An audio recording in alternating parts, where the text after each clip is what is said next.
Hey, what is going on? I'm Luke Hart. Welcome to the DM Lair. Tonight we are going to be creating a D&D adventure together. And we're going to be having a giveaway. That's going to be super cool. But just in case you're new to my channel, I have been a Dungeon Master. You'd think I know my line. I say this enough during all my videos. I've been a Dungeon Master since high school, and I make weekly D&D videos with information and resources to help Dungeon Masters run awesome games. See, that's really hard. You'd think that after about 70 plus videos of doing that line, I'd get it right eventually. But alas, no. All right, so why are we going to be creating a D&D adventure together? First of all, I think that, the primary goal of my channel is to help Dungeon Masters and all that kind of good stuff. And I think for new Dungeon Masters who want to run their own adventures and design their own adventures from scratch, it's very useful to go through like an in-depth, like step-by-step, like run through of designing an adventure, and so that is extremely useful for folks. And if you're an experienced DM, I find that it's helpful to see how other dungeon masters design their adventures as well. Besides which, it's not like we have anything else to do on a Friday night, right? We're just a bunch of D&D geeks, nerds hanging out and whatnot. So what else are we going to be doing on a Friday night? So there you go. We have a cool little thing we're doing tonight. Now, we are going to be using pre-made maps tonight. In the past, when we did our adventure creation before, we didn't even use a map, really. We did much of it like without a map, without any visual. And so I figure for this time, we're going to do something a little different, a little bit better, I think. And we're going to be using pre-made maps by Justin over at Random Encounters. And what he has going on is he actually has, this dude creates a plethora of free maps for folks. And so I'm gonna give him a little quick plug. He was kind enough to give us a map, a high resolution map that we're gonna be using tonight. And so I'm gonna give him a quick little run through plug for his promotional sake. Whoops, that was the wrong button. He has this Patreon page. You get free freaking maps. Even if you don't give him any money, he gives free maps for folks. And over here on DriveThruRPG, oh, look at this. I just did something here, and now I'm in the wrong one. It's horrible. Live stream fail. He has so while this is loading, while this is processing, I just ordered something from him, and so I was on the wrong page. I'm trying to back up. But anyway, he creates these big, huge, massive PDFs over on DriveThruRPG. And this is one of them right here. This is the one I just grabbed, actually. But I'm going to try to take you to his publisher page. So you can see here, he's got tons of free maps that he creates for folks. And some of these cost some money. Those are the high resolution ones. But these ones right here are pay what you want. And they're still pretty stinking cool. So there you go, got a plug for him. There are links down in the description to all this dude's stuff. He has stuff over on Instagram and all that kind of stuff as well. So feel free to check him out. I felt obligated to give him some sort of little plug here because, he gave me a free map to use tonight. And let me show you the map we shall be using tonight as well. All right, check this out. So this is the map we're gonna be using tonight. It's basically just a bunch of empty rooms. And so tonight we are gonna be putting stuff in these rooms. We're gonna be deciding what the storyline of the adventure is. We're gonna be deciding what monsters are going to be in this adventure. We're gonna be creating NPCs, we'll be creating traps, we'll be creating the encounters. We'll be deciding how many monsters, and maybe we'll do some dramatic questions and stuff like that tonight. We might decide what the layout of the terrain is for some of these fights. We'll probably have to come up with a big bad boss, someone that'll be at the end of this, and so that's going to be really cool. So we have that map that we're going to be using for that. And hold on, stand by. I have a whole little spiel thing. Oh, I want to make sure to mention that when we get done creating this adventure, I'm going to make this available for download for anybody, for everybody. No charge, no cost. Now, the only caveat is that it might take us maybe a couple streams, maybe 3 streams to create this entire adventure. We shall see how well we do. I know the last time I did an adventure creation, it took us 4 streams to get it done. But I hope that this time, with a little more practice, we can go a little bit faster. So we'll see how we do. I think having the pre-made map is going to be vastly beneficial for us. And so hopefully that is the case. All right. What else I got going on? Oh, the giveaway. Yeah, so we will have a giveaway. I will provide details on the giveaway in just a little bit for you all. I don't want to bog down the takeoff of this stream too much with going into all of this like upfront load of information for you. So if you're catching this on the replay, there may be a table of contents down in the description to help jump you to the more interesting bits of the stream as well, so you don't have to listen to all of my prattling and talking and all that kind of stuff. All right, sweet. So what I want to do is I'm going to pull up my chat real quick. I have not been looking at chat at all, so I'm going to pop that bad boy out, and I'm going to see who we have joining us tonight. Stand by. Pop on my chat. I got to pop on my chat. And dong, dong, dong. Da-da-dong. Dong, dong, dong. All right, here we go. We have 4 Elemental. What's going on, dude? Good to see you. And Bounty Hunters, Mr. Jabig. What's up, dude? And Truemate and Oscar Hernandez. What's going on, guys? Glad to see you here. Mr. Big says, so this time it's 3.5 streams. Yeah, dude, 3.5 streams. We're going to cut it down from 4 to 3.5. Absolutely. 4 Elementals got some ideas. That's awesome because I have 0 ideas. I'm going to come clean, straight out, honest with you. I have 0 ideas for what we're going to do for this adventure. I mean, I know we have a map. I know also that we are going to be creating a level 1 through 4 adventure as well. I did like a post in my community tab last week, I believe, and I asked you guys what level you all wanted to do, and the majority of people, or at least most people wanted to do a low-level adventure, which I think makes sense because most groups start out at low levels, and so creating an adventure for level groups is probably going to have the most utility. Most people will find that useful. If we were to create something like a super high adventure, like level 15 or something, then very few groups would ever actually get that high. And to be perfectly honest with you, having run higher levels in 5th edition, it's much more complicated and difficult to create adventures at those levels, which is probably why most modules don't even go there. So we're not going to do that tonight. We're going to stick low level. It's going to be much easier for us, I think, and probably much more useful for many groups run, I'm repeating myself now. I'm in a loop. Many groups run the levels, so I think it'll be more useful for folks. So there we go.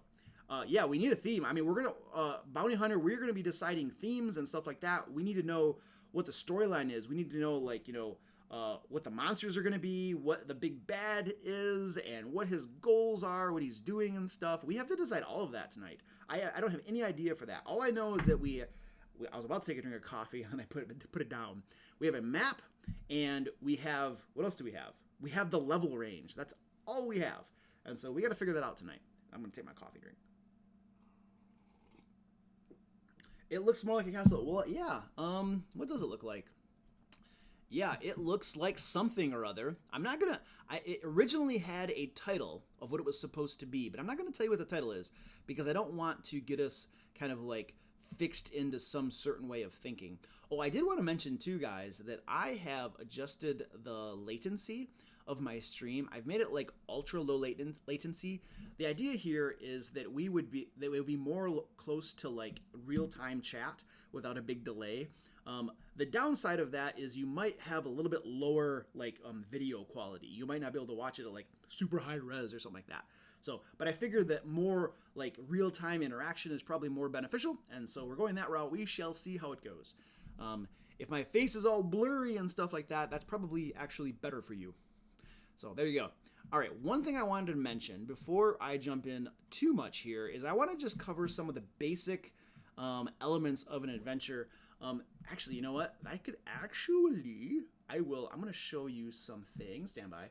I have an adventure template that I use, and I should probably add this link down below in the description for you at some point. I know I linked to it in my last live stream with you guys, but we're going to be using this template that I have here.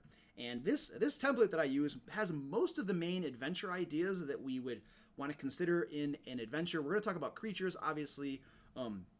There are some like high-level DM notes we're going to make. We have to decide the storyline. We need to think about locations where this is actually taking place.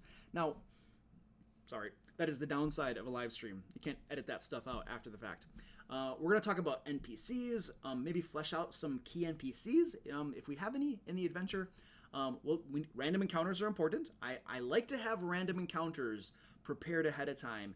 just so like if you need them, they're there. I often never use them, but I feel that having them is always a good thing, just in case you need it for whatever reason. And there are lots of reasons you might throw in a random encounter. An inciting action. The inciting action is the thing that gets the adventure rolling. Like if there is like a castle somewhere with a big bad in it, what is the thing that is going to hook the players into going there and doing that thing? Right? Is there like a maiden in distress? I'm just going to throw some tropes out here or something. Maybe the mayor comes to the players and is like, my daughter has been taken captive. You got to go rescue her from the big bad person in the castle over there. You know, that is probably a little overdone and probably from a video game somewhere. Probably from several video games. But the point is we need something that is going to hook the players, hook their characters, right? Appeal to some motivation that they have to get them to go on the adventure. That's the inciting action. And obviously you have the main adventure, and then you have the resolution, which is the wrap-up. A lot of times the resolution is, you know, if they were going at the behest, is that a word? Behest of the mayor to go do something to rescue his daughter from the evil bad guy in the castle, then the mayor might give them a reward at the end. They might earn renown. Here I have written down faction increase. So if you're using factions in your games, they might get an additional, you know, faction renown and stuff like that. So there you go.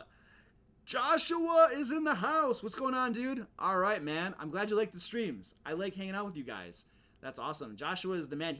Joshua is the moderator over on my Discord server. So if you guys want to join my Discord server, there's a link down in the description for that. So it's a pretty cool group of people we got going on over there.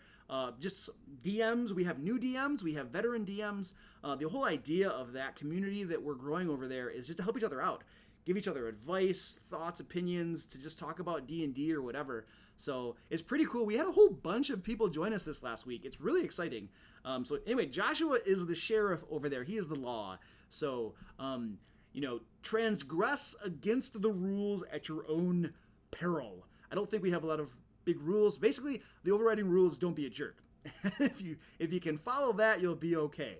So anyway, glad to see you, Josh. Let me see. We got... One of the things I like to do is read your guys' chat. It looks like we have some ideas for adventures. We do need to start generating ideas for the adventure. So again, I will show you the map just in case you are late joining the stream. By the way, I'm wearing this hoodie that, like, I have one of my groups called the Youngling. They're the Youngling group.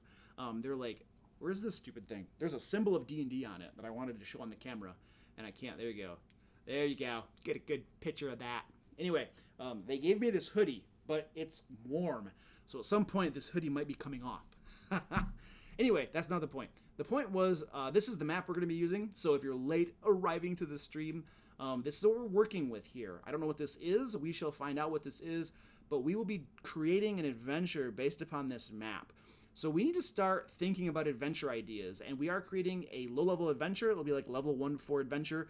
We might just, you know, I think what we should do is we should just set the parameter and create this for a party of level 3 characters. I think level 3 is a pretty good place to start roughly. People aren't super squishy anymore. Like levels 1 and level 2, like you die so fast. By level 3, you got a little bit more hit points. Your casters now can cast level 2 spells, so they have that going for them. And so I think level 3 is probably a good place to start. If you have an archetype for your character, you usually have earned your archetype by that point, you know, so it's a good place to start. So I think what we'll do is we will create an adventure for level 3. So we're going to pop over, while you guys are all generating ideas for the adventure, it might get all blurred out, J-Bag. I'm going to call you J-Bag. It might get all blurred out, J-Bag, just because I'm trying to do ultra latency so we have more close to like real-time chat. That is not the right thing. Here we go. This looks better. So we are creating this for...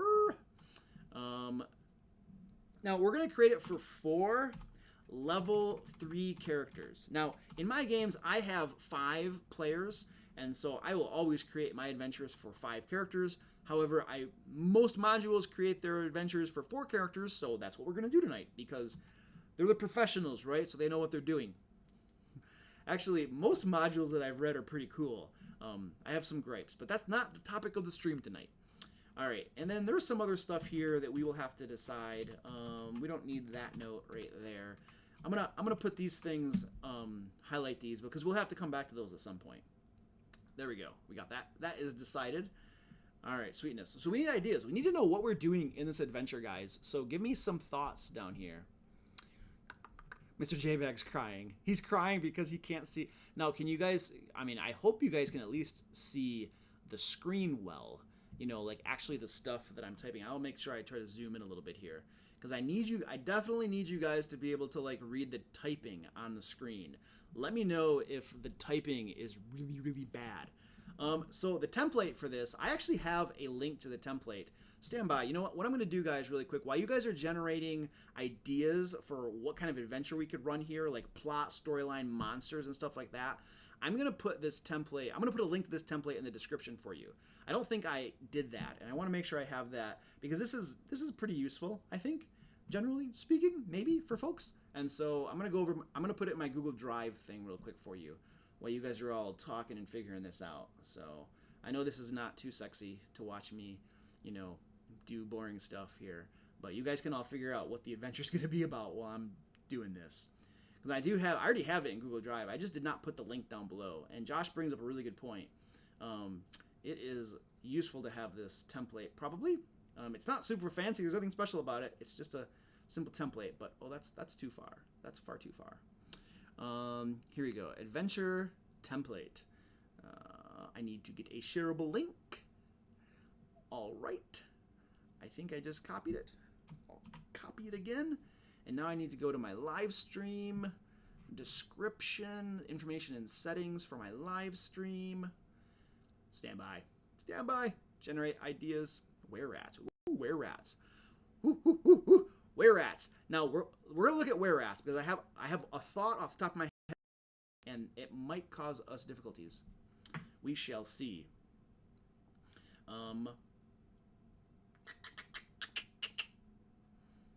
Wow, that's crazy. Ooh, my stream just went black.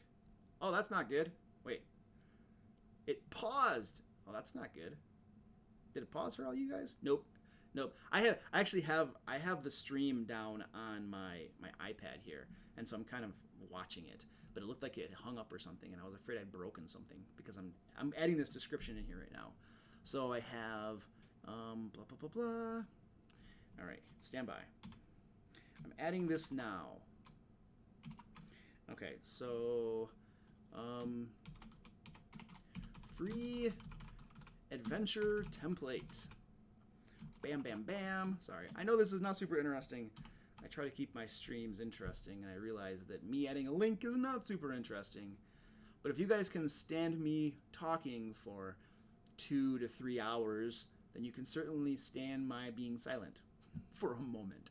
All right, I just updated it. I think that it should be down in the description now. You might need to like reload the page or something, whatever that is. But I added a link to it down in the description. So there you go, Josh. Thanks for bringing that up. I threw that down there. All right, cool. Cameron, what's going on, man? I see new names. Cool. Philip. Okay, here we go. Philip, I'm sorry, man. I'm gonna slaughter your name. Philip. I'm not even gonna try, man. I'm just gonna call you Philip. All right. I mean, I know people's names are like, you know, tight and stuff, you know, so I don't like mispronouncing them.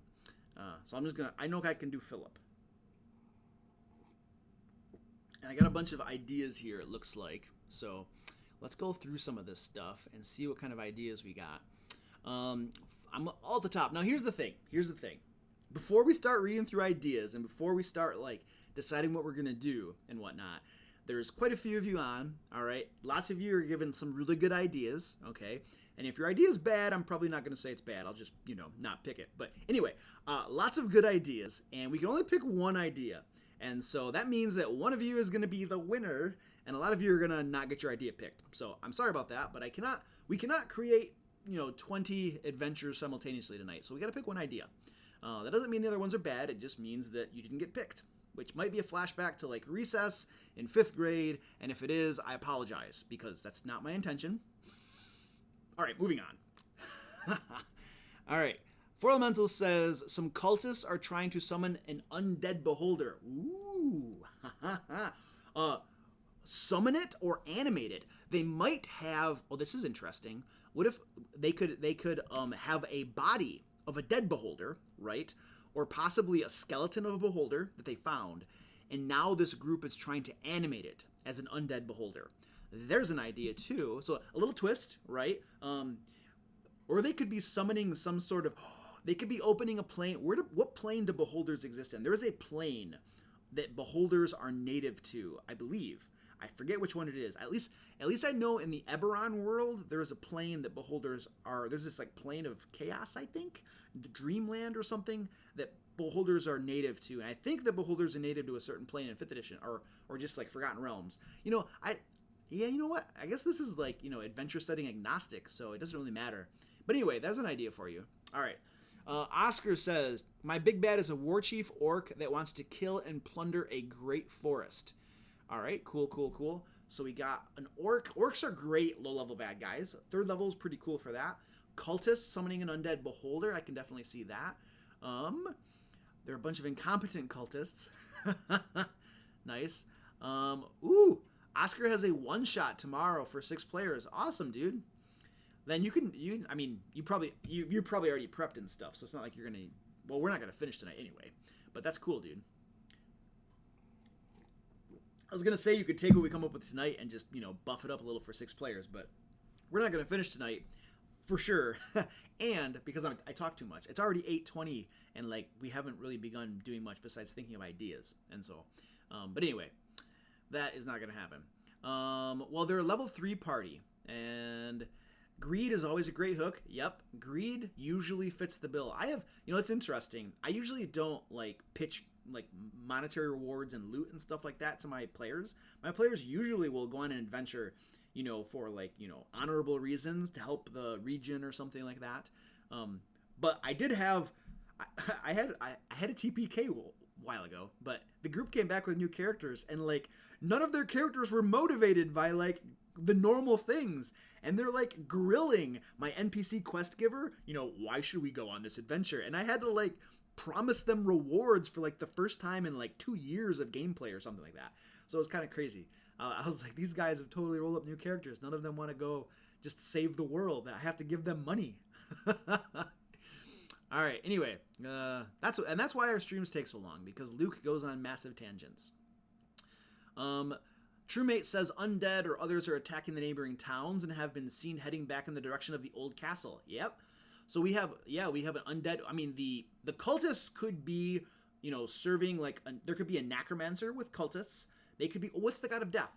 Isn't Orcus the deity of death, right? So maybe they're cultists of Orcus, and they are trying to animate an undead beholder. Perhaps this little thingy that they got going on this map is their underground fortress, temple, castle, something or other, and they are trying to animate an undead beholder. Maybe I'm just spitballing here. What if they had to collect certain things in order to be able to animate that undead beholder, and they have other undead like skeletons and zombies that are going out into the countryside, gathering these things up for them, and that is what that's the hook, the inciting action that leads everybody over to their possibility. Wow, that's interesting. My camera just paused for a second. That's really crazy. Anyway, let's keep moving on. Undead is kind of boring. I mean, undead is pretty, standard at low levels. Lots of undead stuff. I kind of agree with you, 4 Elemental. I would love to have something a little non-standard, right? Because it seems to me that you can go out and get almost any adventure that's undead or goblins or kobolds or something. If we had something unique and interesting that would set this apart from your standard Dungeons and Dragons low-level adventure, I think that would be really cool. They could be the Amber Temple. I don't know what the Amber Temple is, but that thing kind of looks like it might be a temple. So Truemate says there's 10 runes. Okay, let's look at the map.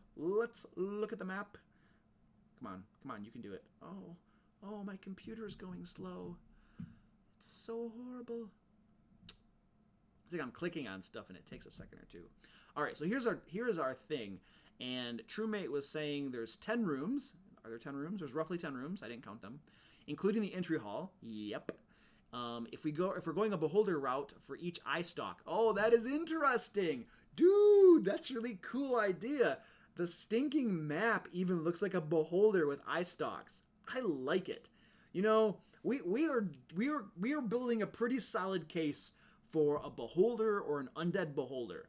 I think we're probably going to have to feature an undead beholder or something in our adventure here, guys. Just because I think we've already made a good case for that. Let me see. Oh wow, lots of chat down here. I'm still getting caught up on all the ideas, guys. Sorry. When the players look for a mysterious monster, they find a regular scarecrow. The mayor must be delusional or something. Bromos, what's going on, Bromos? Welcome to the stream. We have a concert tonight. Cool, dude. That's awesome, man. Have fun with that. Who's singing and stuff? What kind of music you into, man? Brogden, what's up, dude? Skip castles. 2. Been there, done that. Yeah, castles. Lots of castles. Lots of stuff. We should have something interesting. I want something interesting. So this map, should be something interesting as well. Not just your standard castle or something. So we should ruminate on that and figure out what that should be. Hunger Games. Ooh, I don't know how that would work. A whole bunch of, you're ultimately, if you put like a bunch of monsters in there, it's ultimately the Hunger Games because you're seeing who's going to survive. But I would never wish it upon a DM to have to run actual PCs. There are a reason that the monster manual is full of stat blocks and not character sheets. So there's an idea. Cultists of Morlock. I don't know who Morlock is. For glory. Princess Carnuda, what is going on? Welcome to the stream. Princess Carnuda is one of my patrons over on Patreon. Thank you, Princess Carnuda, for your support. Princess Carnuda often wants to kill everything. That's just how she rolls. What do we got going on? A broken mage is using Oblex to steal the memories of local spellcasters to make a new, more powerful servant or body for himself. Ooh, I like that. What if the mage? Hey, Bill. By the way, Bill, welcome. Thanks for the idea. What if the mage is? We have to do something with a beholder. What if the mage is using an Ublex, and we'd have to use one of the lower level Ublexes or whatever it is, however you pronounce that. The mage could be using the Ublex to steal spell energy from local spellcasters, and his goal is to maybe transpose his own self into, maybe there's a beholder, an undead beholder, or a beholder held in stasis or something, and he's trying to use that spellcaster energy to put himself into the beholder. That would be interesting. That I think we are on to a much more unique idea than some of the other stuff we've talked about. So I'm leaning toward that. I kind of like that idea. That is a good idea, dude. All right, tactical coffee. Truemate says, some semi-competent low-level wizards who got a hold of a book of greater undead animation are trying to reanimate the beholder, but it's harder than they thought. Yep, that's cool. Full-time job saving the world. Paul, what is going on, dude? Intelligent white dragon. Ooh, interesting. Maybe one of the ingredients. Truemate says maybe one of the ingredients is the blood of a paladin, which ties in them inviting the party to the castle. Ooh, that's interesting. There's an interesting idea. Brodkin says idea: corrupted nature deity who's making druids and rangers do very strange things in the abandoned grove, including human sacrifice, borderline necro dealings, all of the goodies. Well, that's interesting. An idea for you. That's a different one. Joshua says there's a serial killer loose in the city. The longer it takes to find them, the more bodies drop. Yep. That's a good city adventure, and that's a good mystery, tracking people down, skill checks, placing people, clues and stuff like that. I don't think that will fit with having a pre-made map necessarily, but that is definitely a cool idea for an adventure. Bromos, Morlock is a dead god, and the cult are trying to resurrect him by gathering brainwashing people into believers, true believers turning into Morlocks, and is the equivalent to Ascension. All right, Morlock, is that a monster? Is it what book is the Morlock from? Is that a monster, man? Four Elemental says missed the first part of my comment. Oh, I did? I could have. I don't know. If a beholder, I'm actually caught up now to the chat. If a beholder, maybe a non-Euclidean sort of layout to get around. So very difficult for ground pounders to get around. Okay, I'm not sure what you mean by that. How would they get? What are you suggesting? I'm not quite positive I get what you're saying. Could you go into more detail on that, man? For elemental, maybe we're trying to make Undead Beholder to guard something like an altar of Morlock. Electro-industrial concert, then dance party, 80s and indie rock. Oh, cool. That sounds cool, man. All right, man. See you later, Bromos. The Time Machine, H.G. Wells, Morlocks. Oh, wait. I saw the movie The Time Machine. if that helps. I don't think it does. I haven't read that book, though.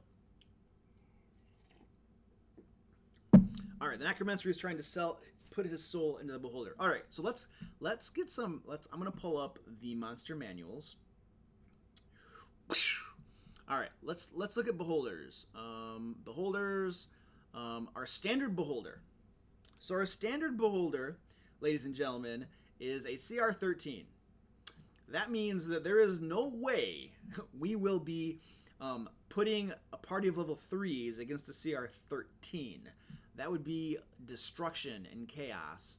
I mean, we could obviously, weaken the beholder a little bit.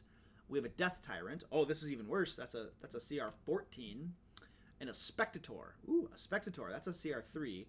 Now, CR 3 is a pushover for a group of level 3s. So we have an undead beholder. Where is the undead beholder? Maybe it's called a zombie beholder. Is it called a zombie beholder? Yeah, here we go. Zombie beholder. Ooh, that's not too bad, you guys. A zombie beholder is actually a challenge rating 5, which might not be too bad to use against a party of level 3s. The only thing is that we couldn't put them against the zombie beholder all by itself. We would have to put some other mooks with that beholder zombie. Things like other zombies or something to tie him down.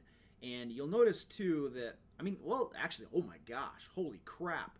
You guys see this? Like, check this out. Zombie beholder.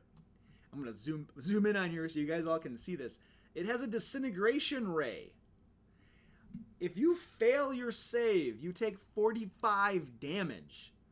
Okay? And even if you make it, you're going to take 23. Wait. Oh, no.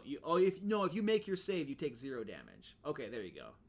But my point is that this is pretty crazy. A level 3, if you get hit by this, you're toast. You're gonna get disintegrated. It says if you reach 0 hit points, your body becomes a pile of fine gray dust. So this is lethal, man. So maybe it wouldn't need any mooks. It's got 93 hit points, 15 armor class. We might beef up its hit points or something, but here's the thing. If it has a paralyzing ray, and then it has a fear ray, the innervation ray does damage as well. So 2 out of its 4 rays actually do damage. So that's not too bad. If it only like incapacitated you for most of them and didn't actually do damage, then it probably wouldn't make a very good I'm almost thinking that this would be like our final boss of the adventure somehow, is what I'm thinking. So a beholder zombie. Yeah, this is pretty cool. These things are slow. These things are dirt slow. All right, so let's put this on here. What page this is on? This is on page 316 of the Monster Manual. So where is my adventure? 316. Let's put this up here. Beholder Zombie. Monster Manual 316. CR5. How much XP is this thing worth? This thing is worth 1,800 XP. All right, there we go. I always just throw this stuff at the beginning of my adventures. It's really good for future reference to be able to find this information nice and handy. Elemental says maybe the disintegration eye is cut off. Ooh, Bill says a mind witness might also work. It can communicate up to 7 other creatures simultaneously, which could be thralls made by the... Ooh, that's an interesting idea, man. Throw in a cultist or 2 and some normal zombies. Yep, definitely. A temple of cults of Orcus, and there are guardian NPC slugs. I think that's what we're working up to. I think we're definitely working toward that. I think we're going to have... So we'll just call this a temple. So this location, we're going to call it... if we can come up with a better name than just Temple of Orcus, because that's kind of lame. But But let's just say that this is like some sort of temple of Orcus. And I mean, we should probably get some descriptions and stuff about this. There should be some NPCs. There should be, I'm thinking maybe it's a wizard. We had an idea of a wizard. We should get a name for the wizard. All right, guys, we need a name for the wizard. I'm going to call him Philip. Actually, I'm going to spell this. Philip Death Star. There you go. If you have a better name for a wizard, and that will not be hard, please throw it in the chat, and I will change it, because that's kind of dumb. Death Star. I'm like, Star Wars here. We're talking about Star Wars now. All right, Philip Death Star. So this is a wizard, follower of, or maybe it should be a cleric. Should it be, actually, you know what? Instead of making it a wizard, maybe we should pick like a cleric or a necromancer. Oh yeah, no, let's make it a necromancer. Let's call it a necromancer. A necromancer. Worshipper of Orcus. I'm spelling that wrong. All right, so we know that. What is his goal, though? He wants to... So, okay, okay, got it. So we got that. We might want some more information about him, but we have a basic NPC. The Beholden Temple. Ooh, I like it. That is good. The Beholden Temple. I love it. Good idea, buddy. The Beholden Temple, and we'll call it a Temple of Orcus. There we go.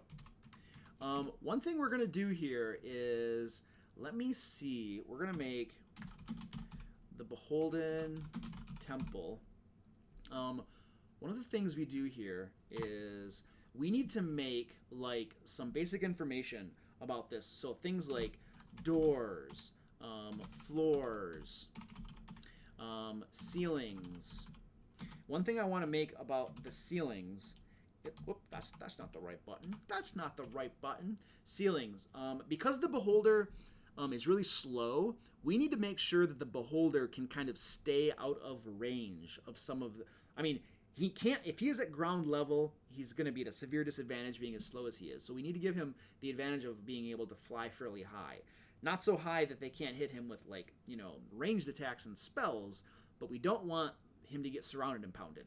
So we're going to make the ceilings in this place, say, 20 feet high. Is 20 feet high sufficient? Yeah, that's not too bad, because then they can maybe get creative and stack furniture and stuff to get higher up or something, or figure something out.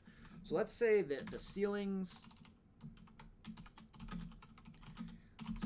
are 20 feet high unless otherwise noted. All right, there we go. And we're basically just getting some information about the Beholden Temple. There's whenever I create like a place like this, I always want to make certain notes in the adventure about like what the walls are made out of, what the floors look like, you know, how high the ceilings are and stuff like that, what the doors are made out of, if they're stone, do they revolve on a central pivot, are they just wooden doors that swing open, are the doors generally locked, did they not, blah, blah, blah, blah, whatever, that sort of thing. So that's kind of what I got started going on there. Ooh, the circles and the ends of the map could be portals. Ooh, portals. There could be a portals. There could be. Maybe some of these are portals. I like that idea. We got to keep that. We're going to flesh that out somehow. I like the idea of portals. This is not the right. I keep pulling that up. That is definitely, that's like those are my notes about what my plan for the stream was. And I keep clicking the wrong thing. So we need to have portals. So let us write that idea down. Portals. We're just going to make that note, and we will flesh that out at a different point as we go here. So let's keep that in the back of our mind, though. I like that idea. Name for the temple. The Temple of Orcus Eye Stalks. Yeah, we might, once we start fleshing that beholder out, we might want to take his eye stalk away or lessen the damage it does or something, but I don't know. I mean, a DC 14 dexterity save is not too hard, I think. And if you get hit and die, then you still got buddies that are going to try to defeat it.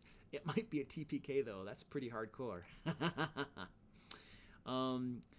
What is this Star Wars? I have no idea what Star Wars is. I've heard Star Wars is a movie. Yeah, we need a better name for the NPC. Philip Death Star is not gonna cut it for an NPC. Dun, dun, dun, dun. The portals can make a Scooby-Doo door chase scene.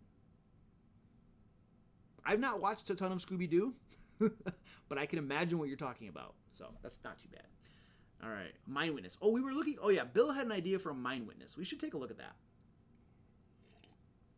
Stand by. Let's take a look at. We need to. Yeah. So we need to actually, before we start fleshing too much out, we should go through and find monsters to stock this with.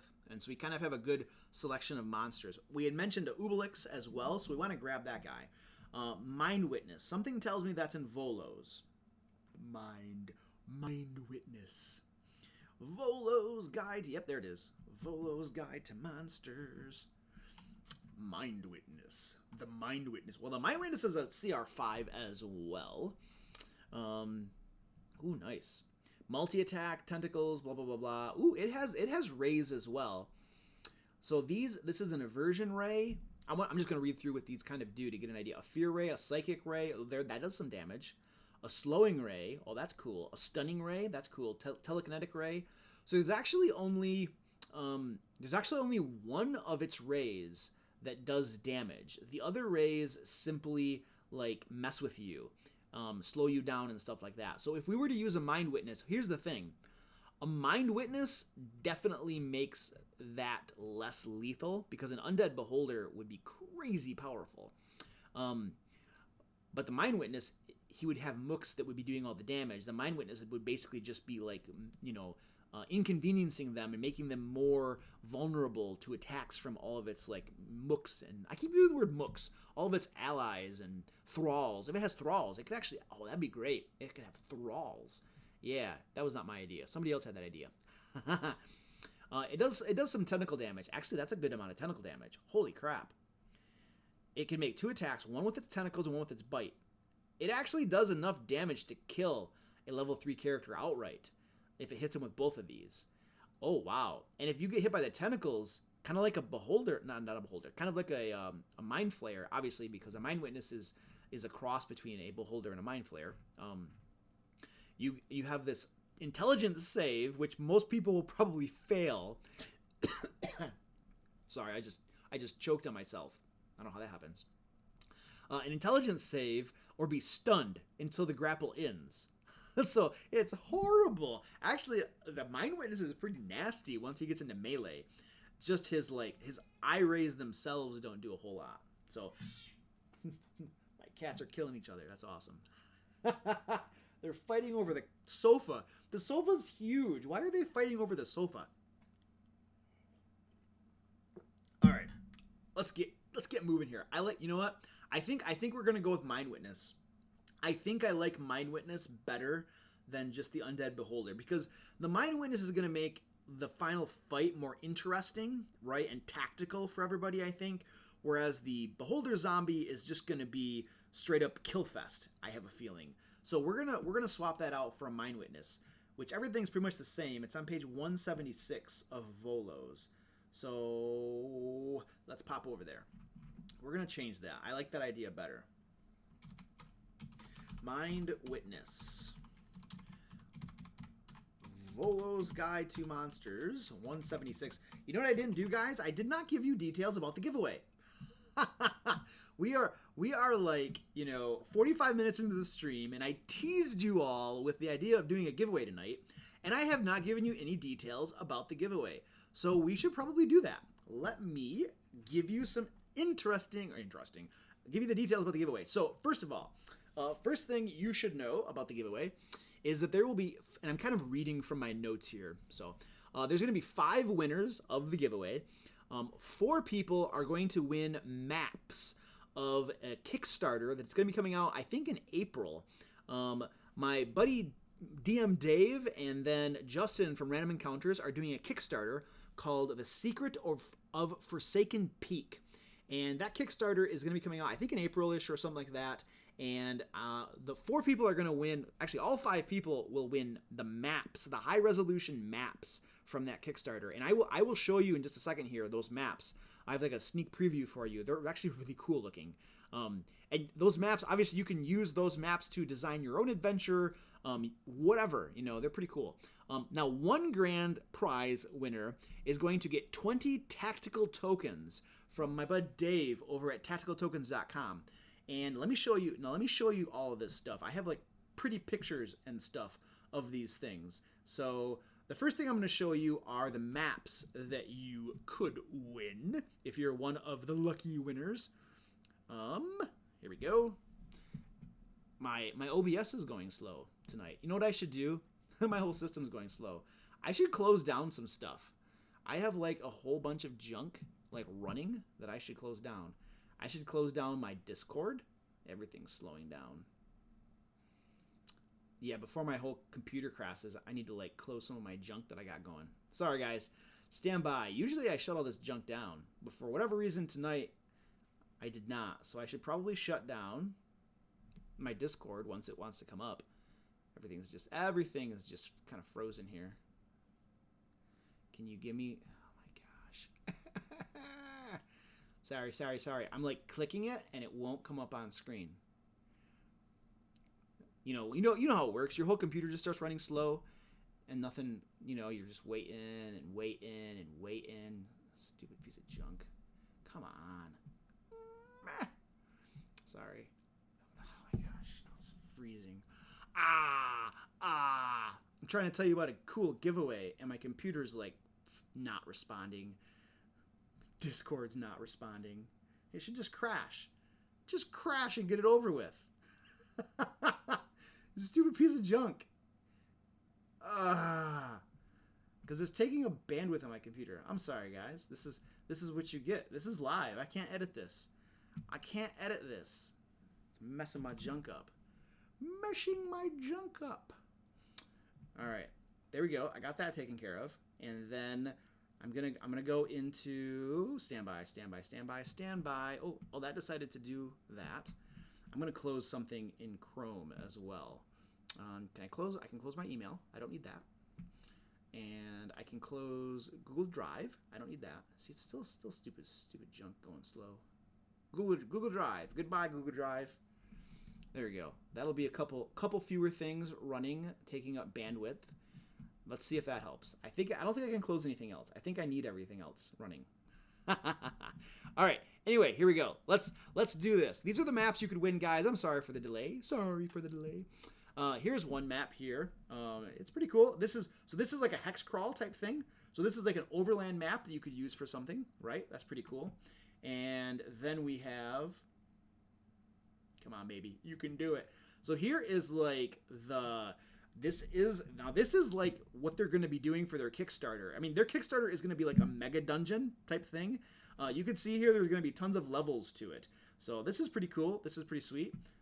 You might use this for something. Where's the little button? Come on, man. Where's my button? Where's my button to go to the next one? It's so stupid. So dumb. It's just lagging. For Elemental has a question. Why do people say humans are boring? I have no idea. I just can't get this to work. It's like it doesn't want to work, It doesn't want to work. It doesn't want to do anything. What a piece of crap. Look at this.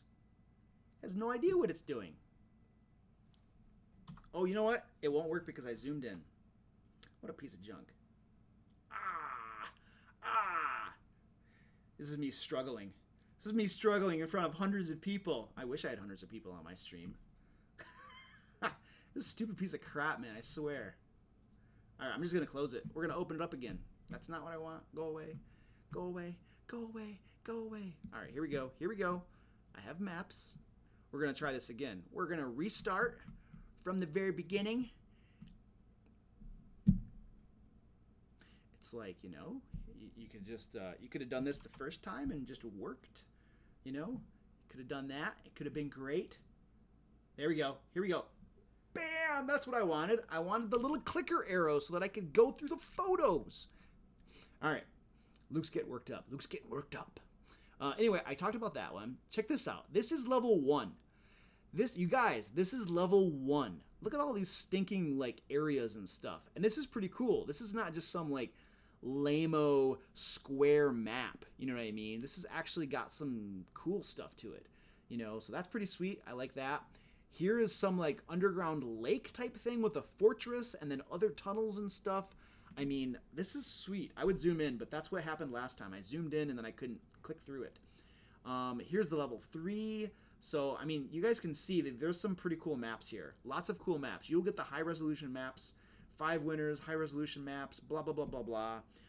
This is like their Kickstarter that they will have coming out as well. I mean, they're giving me free maps to give away, so I'm going to plug them a little bit. You'll have to forgive me. Sorry. That's the way it works around here. Give Luke free stuff, and you get shouted out and plugged in a video. And then I want to show, this right here are the tactical tokens I was talking about. And I have some here too as well. I'll hold them up to the camera. You might be able to see them. They're pretty cool. I'll put this on the big screen as well. But this is my friend Dave over at tacticaltokens.com. These are basically an alternative to miniatures. So they're actually fairly cheap. I think you can buy these too on his website and crap like that. They turn out to be about $1.50 each, which is fairly cheap compared to miniatures. I use these things when I run at conventions because they're really easy to transport and take around and stuff. And they have 2 sides to them as well. I'm going to put up the big screen so that I can give you kind of a closer look at these things. So there are 2 sides. This is a Modron or something like that. I'm going to try to get that kind of close to you. But of course, there you go. That's not too bad. So you can see it's got one side is color, and then I'll flip it over, and you can see that the other side is black and white, so that like when you're playing with this on your board, and the color side is up when it's alive, and then when it dies, you like flip it over. So anyway, you're going to get 20 of these. The grand prize winner, there'll be 1 grand prize winner.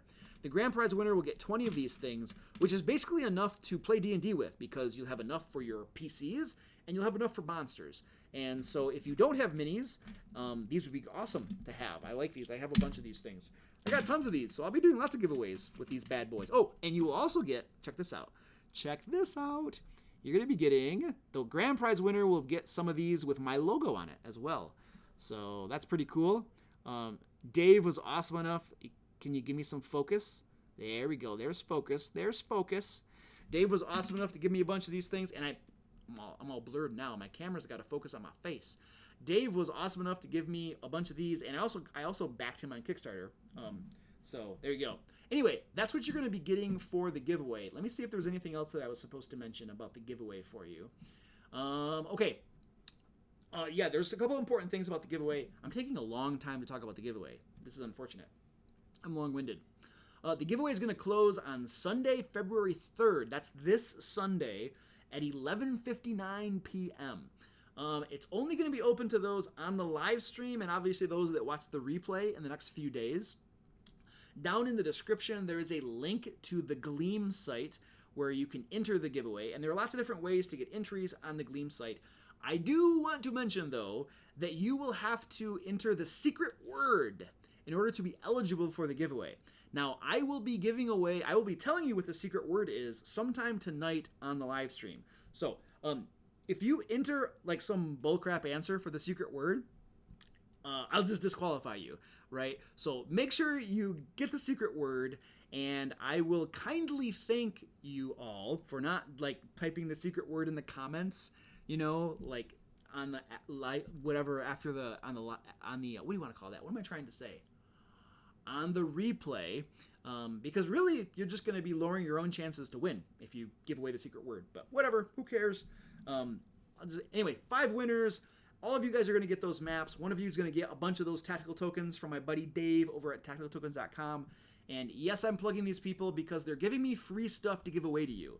And so they deserve to get plugged. There you go. Anyway, let's continue with our live stream. All right. Mike's like, type it in the comments. Got it.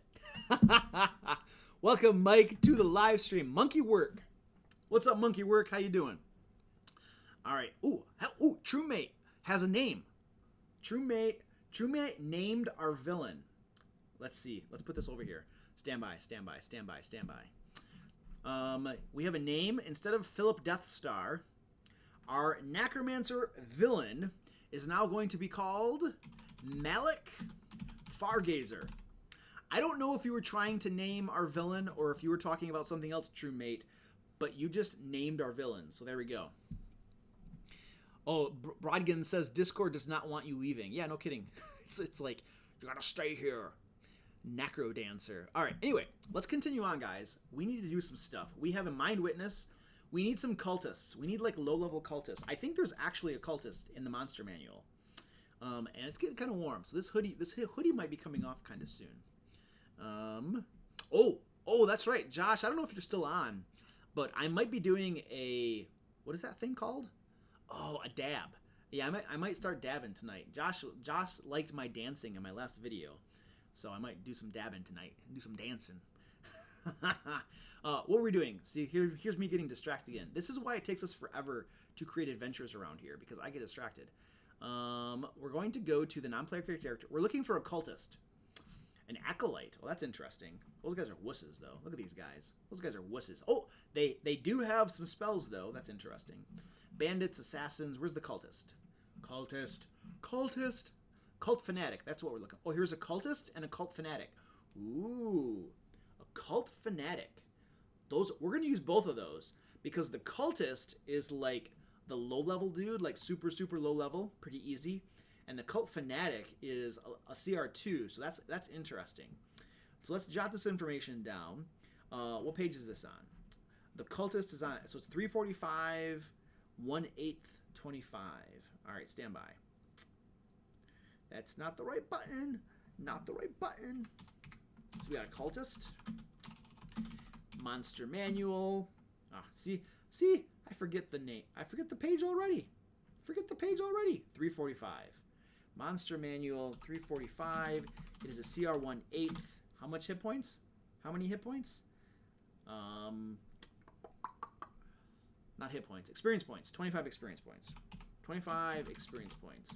And then we're going to do the Cult Fanatic, which is on the same page, 345. It was a CR2. What is it? What is a CR2? 450? Yes, 450. Look at me. I've been running Dungeons and Dragons for a while. I have stuff memorized. All right, there we go. Bam! I swear, half of my live streams and half of my videos are me acting like a moron. I don't know why you guys like. You guys all enjoy watching a grown man act like a moron. That's pretty funny. All right, so we got those guys going on, and we had some other. Let's see. Are there any other? Let's just look through here. Maybe there's some other things for the player characters and stuff.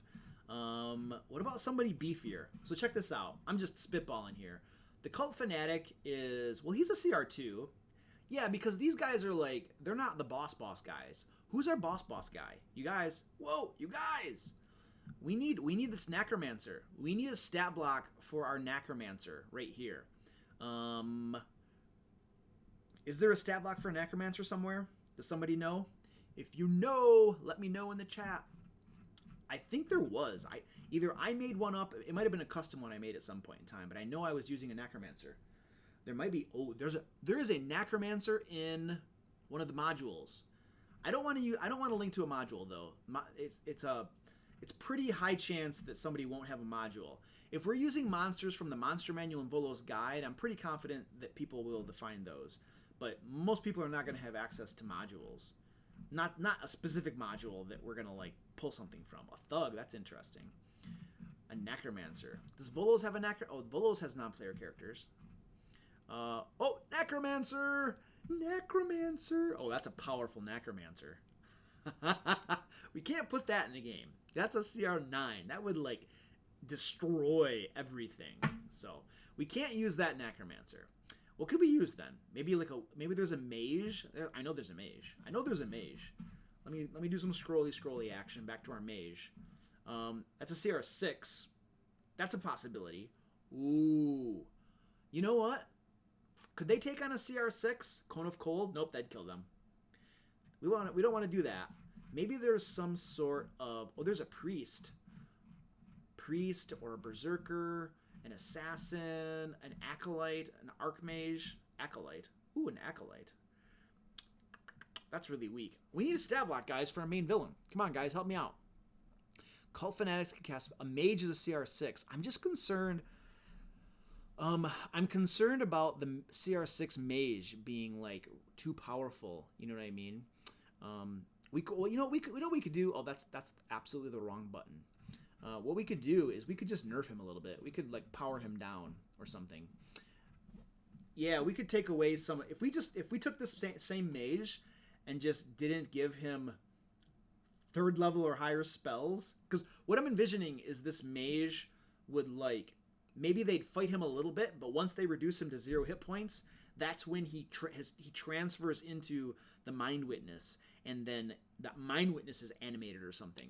So they kind of maybe they encounter the mage, they think they killed him, but maybe he like transfers into it or something. So we could do something like that. Let's take this mage, and it's a CR6 230, so it's 347. We'll have to figure this out. We will have to heavily modify this. Otherwise, we're just gonna slaughter our characters. Possibly. It's hit or miss, and I'll tell you why. 346, did we say? Come on, baby. 347. And it's 6 and 230. All right. 347, CR6, and 2,300 experience points. Here's the thing with this mage. If the mage gets the drop on them and casts some of these nasty spells, the players are toast, right? However, he has crap armor class and hardly any hit points. So if they get next to him, he's going to die fast, right? Which is the problem with spellcasters, which is why you almost never send a spellcaster after the group on its own, right? He's going to have mooks around him, fighters and stuff like that. He's going to be fighting from cover or somewhere, where they can't just get up to him and start pounding on him. Otherwise, your spellcaster is going to get destroyed really quickly. But anyway, yeah, that's really swingy. So, all right, we got that going on. Any other monsters that we should be throwing in here? We have cultists, cult fanatics, mind witness, mage.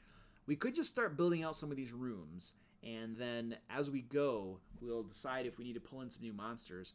Or, oh yeah, the apprentice wizard. That's true. There's an apprentice wizard from like Volos, I think. I think that's where that is, and it's like really, really weak. It's like a horrible apprentice. The apprentice that's begging to be killed. We might use the cult fanatic too. We might just take one of our cult fanatics and call him the big bad wizard. All right, Mordenkainen's. Yeah, we can take a look at Mordenkainen's. Let's take a look at Mordenkainen's real quick and see if we have anything. I don't have that one open yet, so I'll have to open that in my PDF. I just gotta click several times to get these PDFs to open. Where is Bestiary? The Bestiary. Actually, we gotta go to the table of contents. Index of monster stat blocks. Oh, this is so lame. Ugh. Are they all at the back? Maybe they're all at the back.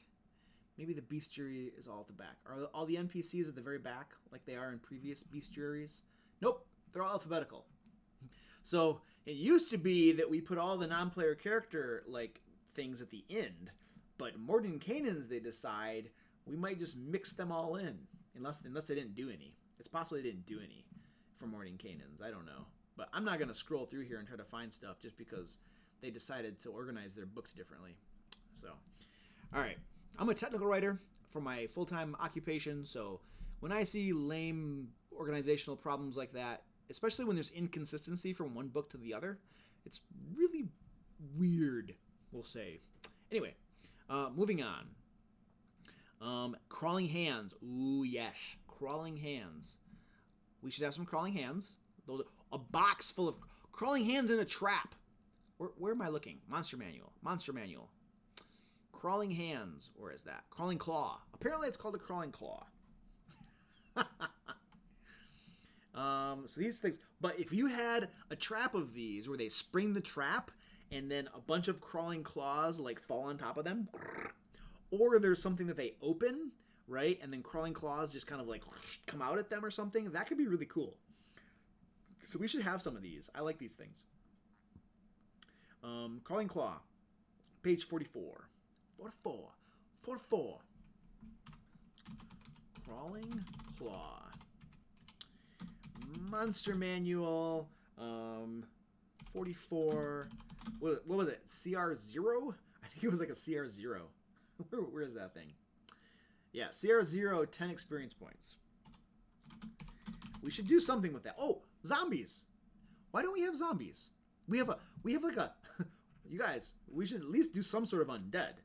I mean, we have a necromancer. It's a temple of Orcus, right? We need to have some undead here. So yeah, let's grab a zombie. We want low-level undead, not too hard, just a little bit. And we're not going to go crazy on the undead, I think, because that would. But what else? Is there anything else? Oh, Ubelexes. We have to put some Ubelexes in here. That's right. So let's put some zombies in here. What page are they on? Ooh, an ogre zombie. Ooh, that's cool. We should have an ogre zombie in there as well.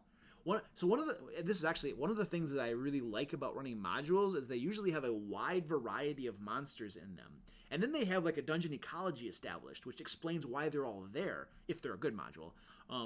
And that's really fun when you're coming across a variety of enemies. So I like that. I like the idea of just grabbing a bunch of stuff and then figuring out how it works. So let's get some zombies in there. Page 316.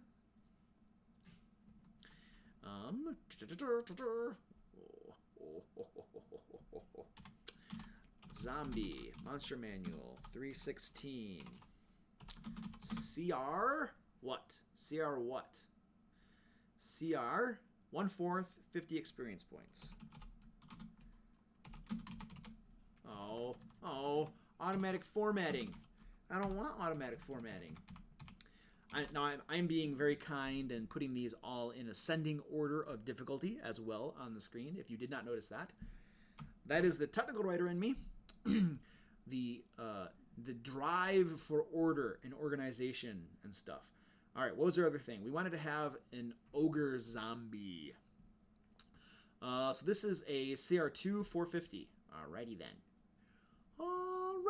That's like Ace Ventura, Pet Detective. That's from like the 80s, 90s or something? Man, that was a while ago. Ogre Zombie Monster Manual 316 CR2 450 XP. There we go. Boom. There we go. All right. What else can we do? What about skeletons? What about some skeletons in a closet? Could literally have a closet full of skeletons, and the skeletons like dump out and attack you. I mean, obviously it's silly and whatever, but that's the sort of thing that I think is funny, and the players will laugh at it and they'll be like, "Hey guys, we just found skeletons in a closet. Ha ha ha." I would die laughing at that sort of thing. So yeah, there you go. That's my sense of humor. Skeletons in a closet. Where are the closets? Well, we found a skeleton. We'll have to find some closets. All right, this is 272. Monster Manual 272. I think it was here.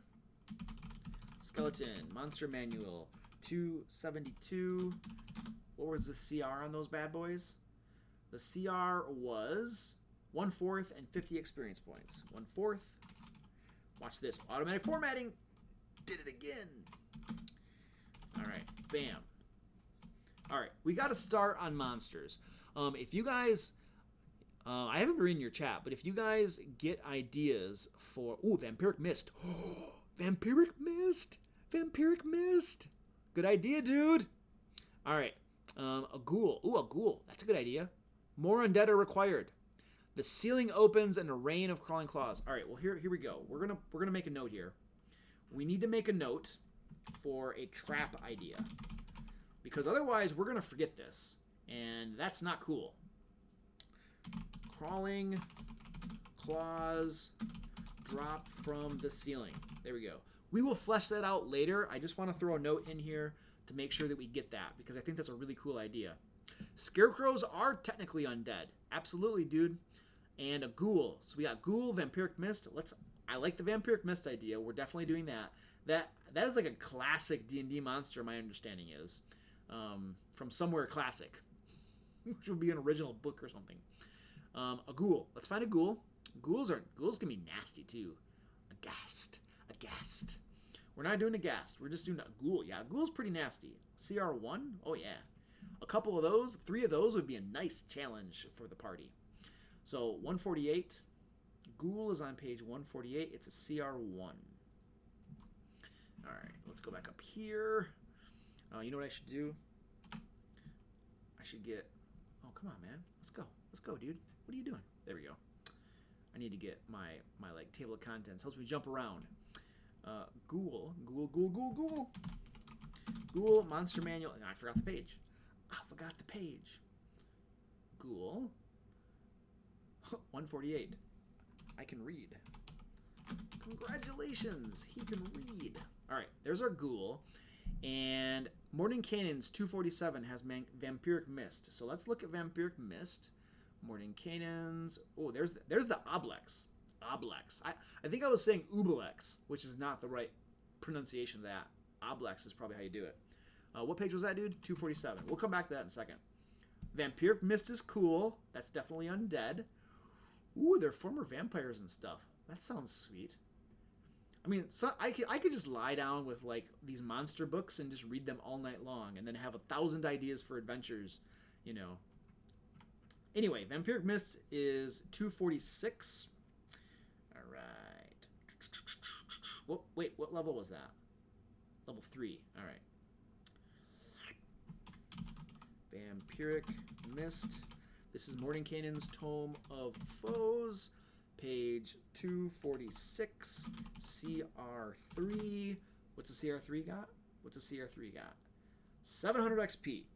All right. Awesome. We are getting a really good list of monsters. I like this. What else? I think we had some other ideas. Ghasts were nastier in the past just because they took away XP. Oh, that sucks, dude. That really sucks.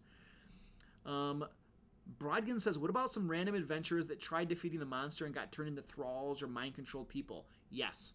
Bingo, dude. Good idea. We're doing that. We need some things for that.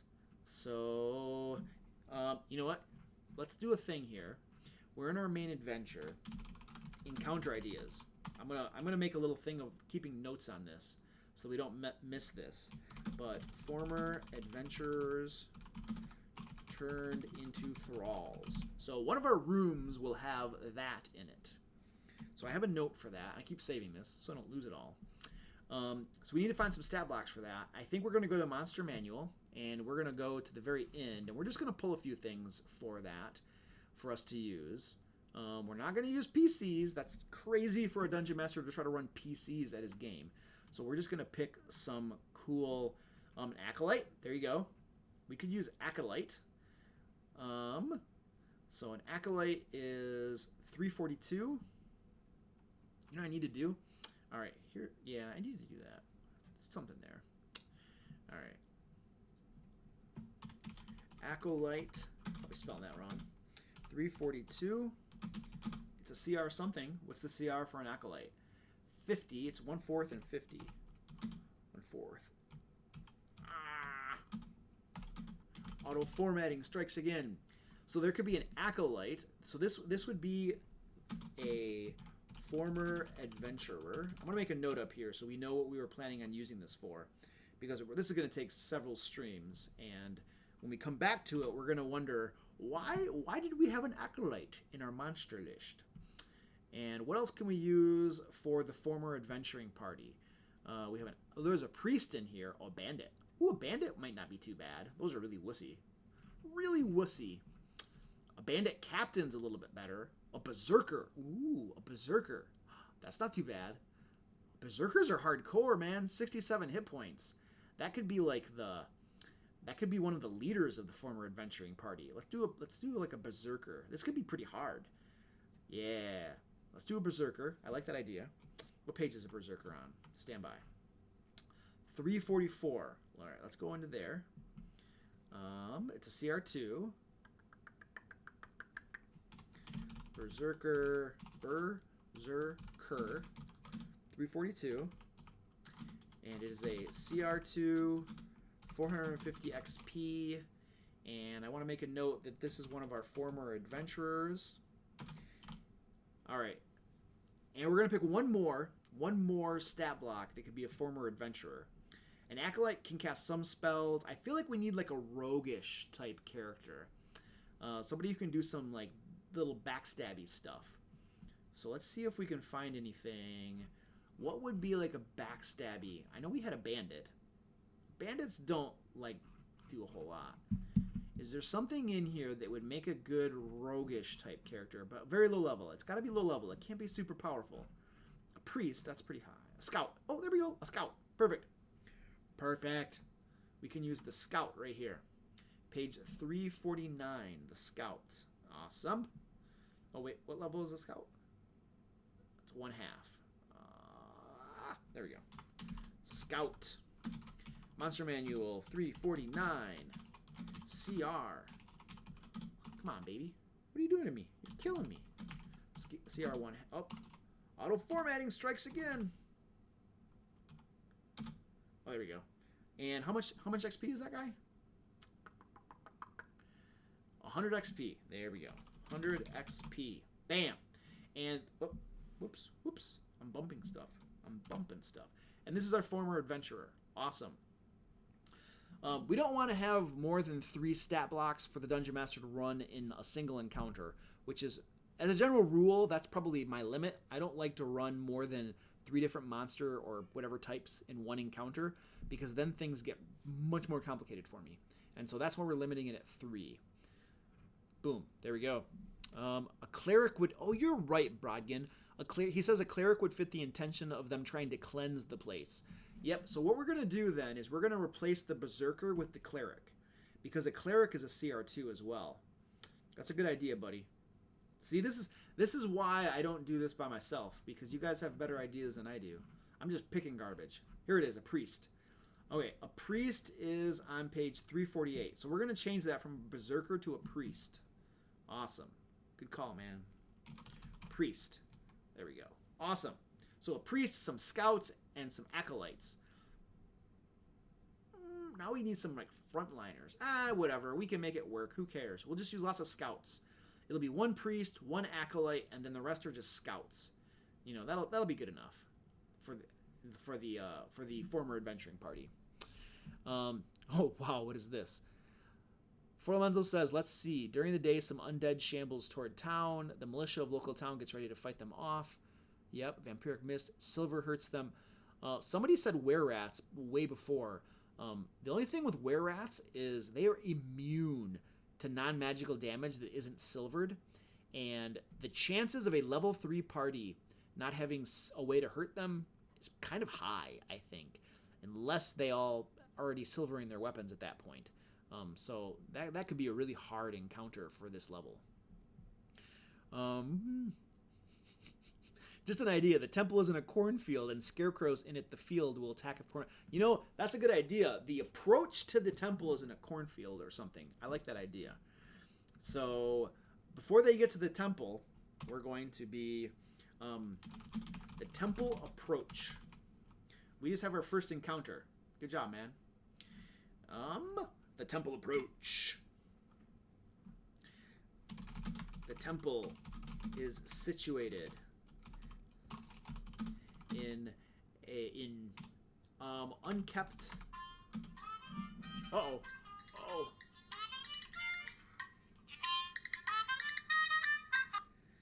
That right there is my cue to give you the secret word for the giveaway. And the secret word is squeaky. I'm going to type it here. Squeaky. Actually, hold on. Stand by. I had a plan for this. I had a plan. The secret word for you to enter the giveaway is stand by. Is this going to draw? Oh, it won't draw for me. Oh. I was going to draw it there, but that's not working, so I'll just type it. I'll type it. I was going to be all cool. The secret word for the giveaway, folks, is squeaky. There you go. Nice and big on the screen. I'll throw it in the chat as well. Bam. There you go. There's your secret word for the giveaway, guys. All right. Now we shall move on. We'll keep running. We'll keep running. We're running. It's also 9:20. I'm about ready for a break here. So I'm going to jot this down, and then we'll take an intermission, and we'll do some more work when we come back. Anyway, our first encounter is some scarecrows. So the temple is situated in unkept fields, overgrown with corn and other wild crops.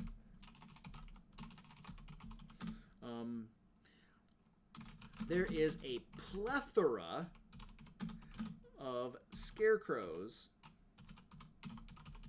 scattering the fields.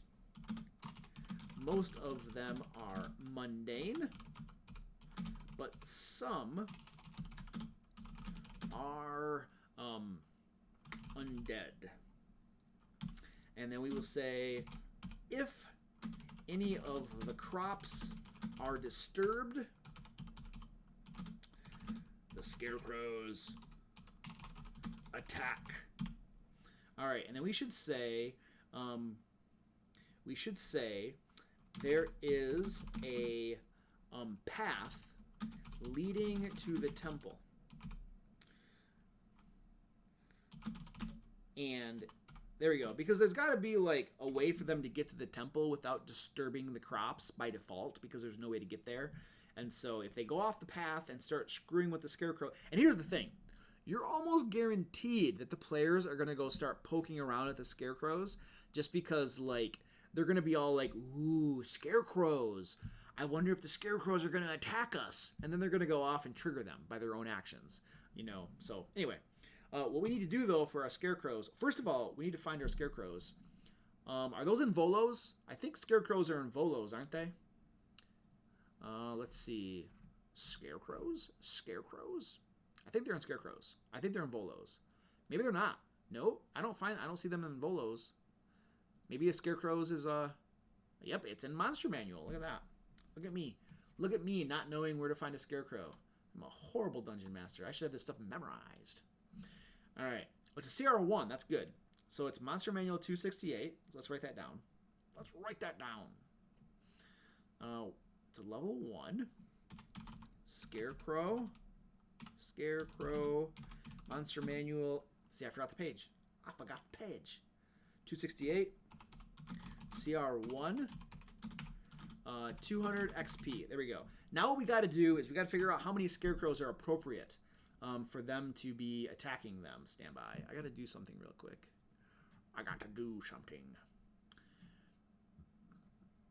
All right, there we go. Going back to here. Google. We're going to go to my favorite encounter calculator. There you go. And I'm going to zoom in. Oh, I can't zoom in anymore. Zoom back out. There we go. So I'm just filling in stuff here. So we have 3 characters. They are, nope. We have 4 characters. They are at level 3. I'll calculate. And the monsters, so the scarecrows, what did we say the scarecrows were? The scarecrows are worth 200 XP. So I'm going to pop that in there. 200 XP. And let's just say we have 2 of them. Let's just see what happens. That's a medium encounter if there are 2 of them. And it is just a medium encounter. Let's do 4. Let's see what happens with 4. Deadly. Nope, we don't want a deadly encounter we do not want our very first encounter to be deadly. That's not how we want to do that. It's hard now. Hard's okay. I don't mind hard. We could do 3 of them. Do they have any sort of immunities? We should take a look at this, actually. Oh, you know what? Check this out, guys. They have damage resistance to bludgeoning, piercing, and slashing from non-magical weapons. So you're almost guaranteed that your group at level 3 will not have magical weapons. Unless your dungeon master is just like giving away magic items like nuts. And they do an okay amount of damage. Let's make this, let's throw 2 of them. I'm going to throw 2 of these guys. Let's make it a medium encounter, which is fine. A lot of the encounters that we're going to be creating, we want them to be medium encounters. And then some should be easy. The good chunk should be medium or hard. And then if we're going to do a deadly, the deadly is probably going to be the boss, because that's usually how I do that. All right, so anyway, we're going to have two scarecrows. Dun, dun, dun, dun, dun, dun. Where we got? The main adventure. Where the heck did I go? The temple approach. There we go. We will say 2 scarecrows attack. There we go. And what I'm going to do here, I always like to make a little note here. 2 scarecrows And what I like to make a note here is just this is for us to know that this is a medium encounter, and how much XP is this? They're going to get 400 XP. I always like to put these notes here because I find this helpful to know. I use milestone nowadays, but when I used to actually award XP, it was super, super helpful for me to have these numbers actually written in the adventure. And so that is what we shall do. There we go. There we are. We have our first encounter. Yay! We should probably make like some sort of map note. So let's see. Notes. I usually do a thing called encounter notes. What we want to do, so one of the things when we're building an encounter, we don't want to just have encounters happen like on an empty grid or something. We need to have some sort of terrain to make things kind of interesting. So what could be, I mean, we have like the terrain is a field, is a field. So we could say with patches of difficult terrain, possibly thorn bushes or something. I don't know, something like that. So you got some difficult terrain on there, and then we will say a large oak tree grows nearby. The idea here is to help the dungeon master to like flesh out the terrain so that he's not just throwing this on an empty grid. Okay, here we go. Bill says that they're made of straw. They are made of straws. Yes, so light them up. Bill says unkept fields would also have rows of crops that limit line of sight and give concealment. Yes, that's true. So then we could say that rows of crops limit line of sight at certain points and give concealment. Awesome. Let's call it cover. Because let's say 1/2 cover. Because that is the 5th edition term. Concealment, I think that's from like 3.5 or something. So we'll call it 1/2 cover. Ooh, I just heard a big noise. Somebody moved something upstairs. They moved it again. All right, there are some encounter notes for us. Awesome. I like it. Now I think our next step, we didn't write down like our storyline. We should probably write our storyline down. We had a wizard or somebody, so we have a necromancer, Malik Fargazer, and a group of cultists, all worshippers of Orcus, are attempting to... What are they doing? What are they doing? What did we say they were doing? They're trying to... I mean, we had talked about several different things, but what is their ultimate goal here? We have the Mind Witness. We're thinking the Necromancer might be like doing some stuff. There are some thralls and stuff like that.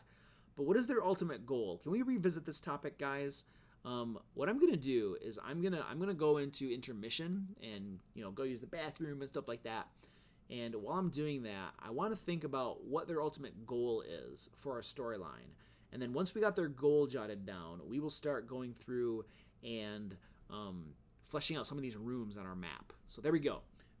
Brainstorm goals and stuff, and I shall be right back.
All right, ladies and gentlemen, we are back.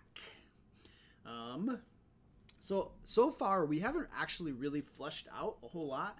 We've just basically been brainstorming, but I think that is a super important part of creating any adventure, is getting these ideas in your brain and to figure out like what you're gonna do. So I feel like even though we don't really have a whole lot to show for ourselves, I think we've done some really good groundwork, laying the foundation for what we're gonna do here. All right, so, dun. I asked you guys to brainstorm, and we got some brainstorming going on to resurrect the Beholder fully. So goals, why would they want to resurrect it? Make the Beholder immortal with regeneration and use the body parts to make lots of money. That's cool. Beholder body part can make money, right? Yeah. Goal trying to summon Orcus. Hi back. Okay. You know what? I think what we're going to do, I like the idea of summoning Orcus. So let me go to my other thingy here. And we're going to say that they are all worshippers of Orcus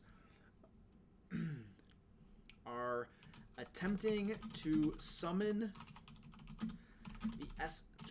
Orcus into the body of a mind witness. There we go. Now, they will not be successful, obviously. That's a prerequisite, I think, of this adventure, for them not to succeed. Otherwise, world ends or something. I don't know. But they're attempting to do it. They have no idea that they're going to not succeed. Not necessarily because the adventurers will stop them, but they could just be misaligned. They could be misinformed, and they're just a bunch of morons trying to summon Orcus, and it's not going to work. But that's what they're trying to do. And in order to do that, they have to. So there's something that they're doing in the countryside that is going to cause the local people to get adventurers to go take care of them. And so they need to be doing something causing problems. We had a thing where we said that the undead were somehow doing something in the countryside, gathering things they need to summon Orcus. Thralls, they were the mind witnesses creating thralls as well. So we shall say that the cultists have created lots of undead that are plaguing the countryside. Maybe they just need to sacrifice people. It could just be as simple as that. They're sending out the undead to get people to sacrifice or something. I mean, that's not like a super original idea. So I hope you guys got better ideas, because that's not super cool. my lame ideas. Ancient Necronomicon was found, and they need living beholder blood for the ritual.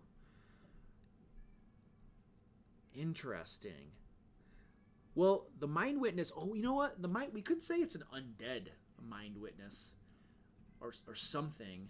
I mean, we've already decided we're using a mind witness. I hear a cat freaking out.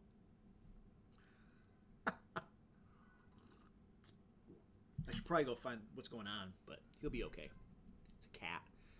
They can deal with themselves, right? So we have a mind witness. I don't know that it can be... Oh, we forgot the oblexes. We forgot to put oblexes in there. Bill says, the mind witness and the oblex are stealing memories from townsfolk, one of which stopped a prior summoning, and they need to know how. Okay, yeah, so I like that idea.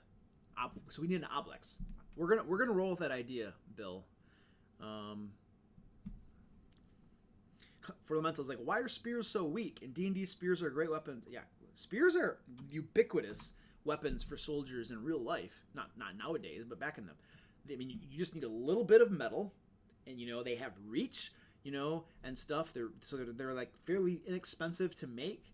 And you don't even need metal necessarily. You could just sharpen the tip and stuff. So yeah, spears are great weapons. And then obviously at close quarters, you can use it kind of like a staff maybe if it's like thick enough, So yeah, spears are pretty cool weapons. But like the designers of D&D didn't think they were cool enough apparently. There you go.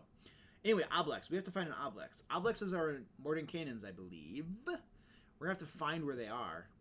So let's go to our... Because there is no index in the back that just tells us the page... Actually, there's an index. but I don't know the name of it, so that makes it harder to find. So let's go to, well, the table of contents isn't going to help me either because I still have to find it. If we can just find the one oblex, then that'll lead us to the other ones. So it looks like 217 is going to get us there. A Nightwalker, that's nasty. Oblex. All right, so we have Oblex Spawn, which is wussy. An adult Oblex. Hold on.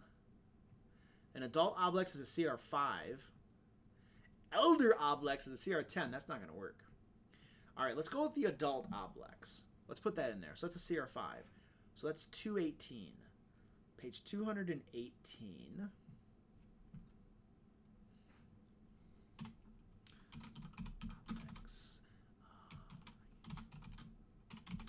218 CR5 1800 XP. Oh, there we go. Awesome. Beautiful. I don't know where we're going to put that. And when we start crafting that, the Oblex can do some crazy stuff too. Not super familiar with them. So we're going to, I'll have to read up on that. I've never used an Oblex before. Oh, it's an adult Oblex. I need to specify that. An adult Oblex. So we'll figure that out. But I like Bill's idea that they're stealing memories. So let's go into this. Where is this bad boy? Our storyline. Further. Oh, wait. Okay. Hold on a second. The Mind Witness and Oblex are stealing memories from the townsfolk. Are stealing memories from the townsfolk captured by the undead. All right. The cultists have created lots of undead that are plaguing the countryside, capturing townsfolk. All right. There we go. And then we say the Mind Witness and Oblex are stealing memories from the townfolk captured by the undead. And then we will say the townsfolk are almost always released to return to their farms, only with most of their memories stolen. Memories missing. There we go. And then we will say that the necromancer is siphoning. I'm going to try to spell this. I got it right. The necromancer is siphoning the memories stolen to fuel. Somebody had an idea. To fuel the magic of an ancient Necronomicon. Of an ancient Necronomicon, which, when fully fueled, can summon Orcus. Bam! All right, there we go. We have motive.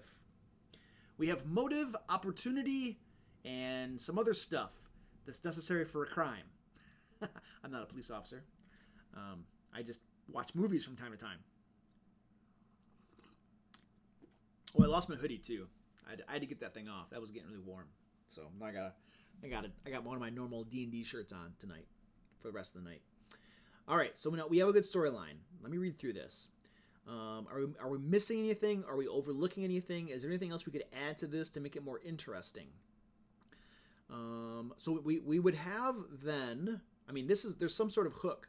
The inciting incident. We can, the townsfolk, the village, the mayor, or somebody could ask the PCs to help people. I think this is pretty good. So then we're not actually trying to animate or resurrect or make undead the Mind Witness. The Mind Witness and the Oblex are simply, working for the Necromancer to some extent. They're cooperating with him for whatever reason in order to do all of this. And, I mean, we could flesh out all of the motives and reasons that everybody's working together. I tend to skip that kind of stuff and let the players speculate. And a lot of times they'll discuss it at the table, and then you can just pick one of their ideas, or you can make it up on the fly or something. It doesn't really matter how you want to do it. We're not going to flesh out every last little detail here. I think we have a really good, solid foundation, though. So, the scarecrows are murdering farmhands. That's a possibility. I like how we just have the scarecrows set up kind of as sentinels, though, to just attack people if they come mess with the crops and stuff. Why can't a bard could be a necromancer? But why summon Orcus? I don't know. Why summon Orcus? They think they'll be rewarded. The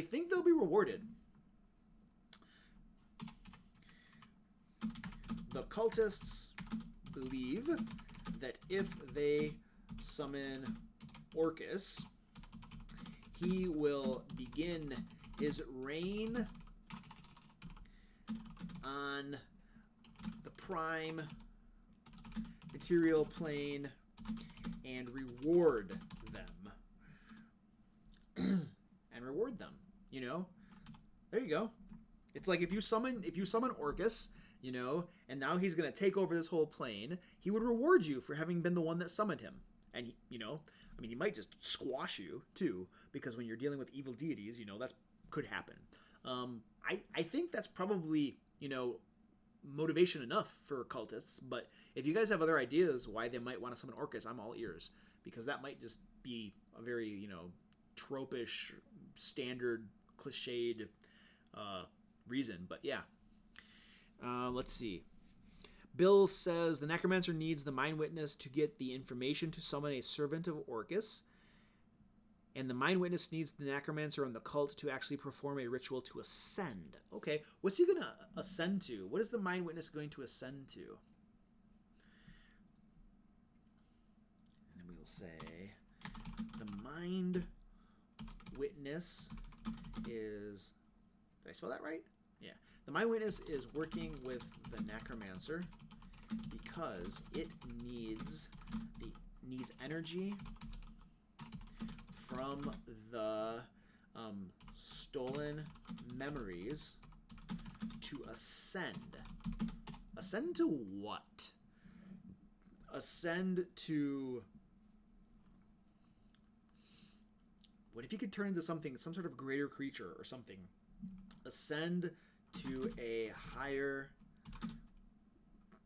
A full beholder? Okay, yeah, I like it. That's so simple. I'm sitting here, I'm like, what could he ascend to? I have no idea. And the answer is like so simple. He's gonna turn into a full beholder, Luke. Of course. That's why didn't you think of that? I don't know. It's the stress of running a live stream, man. All right, yeah, I like it. Ascend to a full beholder. Bam. Great. And the Oblex. Are Oblexes intelligent? Like, how intelligent are... Ooh, they're super intelligent. Holy crap. An Oblex has an intelligence of 19. So, what is the Oblex doing? They eat memories. Oh, that's its sustenance. Yeah. Yeah. So the Oblex is cooperating with them because it's getting memories out of the deal. So it's just able to eat memories. And if it eats enough memories, it becomes an Elder Oblex. All right. There we go. I think that's a sufficient motivation for the Oblex. The Oblex is helping the cultists because they are providing it with memories to eat. And if it eats enough, it will transform into an Elder Oblex. I mean, those are very simple motivations, you know, but, you know, sometimes bad guys have simple motivations. Be more powerful, you know? I don't think that's horrible. It's not super, super interesting, but it's not the worst thing we could possibly come up with. All right, sweetness. Or a full mind, like a full beholder, or it could be a full mind flayer. Ooh, mind flayer. Ooh. Ooh. Ooh. Ascend to a hybrid beholder mind flayer. Mind flayer. I don't know. We don't have to know what that means. It just sounds cool. I can't spell hybrid. I can't spell hybrid. There we go. It's an I instead of an E. These are the things writers worry about, spelling. All right, sweetness. Okay, I think we have a pretty good storyline, a plot. We have motivations. Most of the people involved here, we now know why they're doing what they're doing, which is always a good thing to know for your villains. All right, are we ready to go? Ready to move on? An all-seeing mind flayer. I think we're ready to move on. Let's create some rooms. Let's do some stuff. It's almost 10 o'clock. We need to get some rooms created. I want to do some stuff in these rooms. Where am I going? Here is our map. We have our map. So this is apparently a temple now. Let me zoom in a little bit. Not that much, Luke. Just a little bit. There we go. That's better. All right, you guys can see our map. So now you'll notice here's a thought off the top of my head. Look at this central chamber. We have a central chamber right here. And then we have all these outlying chambers. And then we have this entry hall right here. Now, what I want to do is I'm going to put some text on here. That's really big text. Wow. Let's make the text smaller.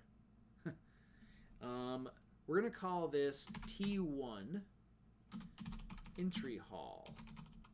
What am I? Oh, I'm typing in white. I'm typing in white. What color should I make this?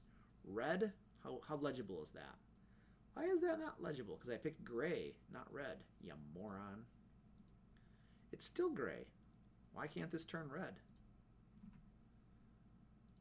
I don't know. I'm trying to make this red, folks. And it won't turn red. It doesn't want to turn red for me. That is so weird. You guys, I spend like all day in Photoshop doing junk. And now for some reason, it has decided that it doesn't want to turn red. That is the weirdest thing in the world. You see me clicking the swatch? Like literally clicking the swatch. And all it wants to do is like turn, it's like it's stuck in like, oh, I bet that's it. I bet this is in like, what do you want to call it? I have the image convert color profile.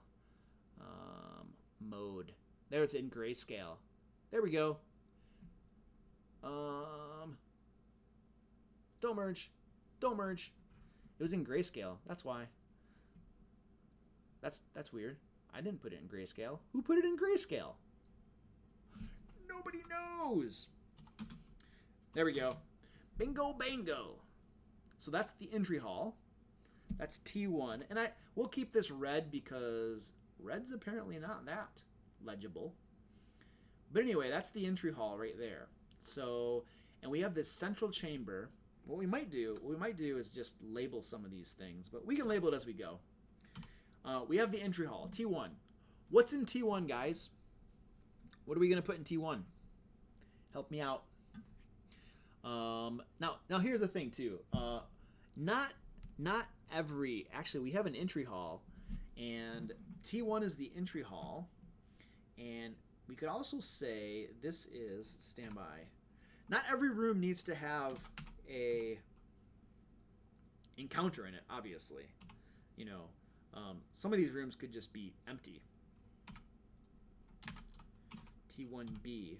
So this entry hall has like two side rooms. We have the main entrance here, and then we have two side rooms here.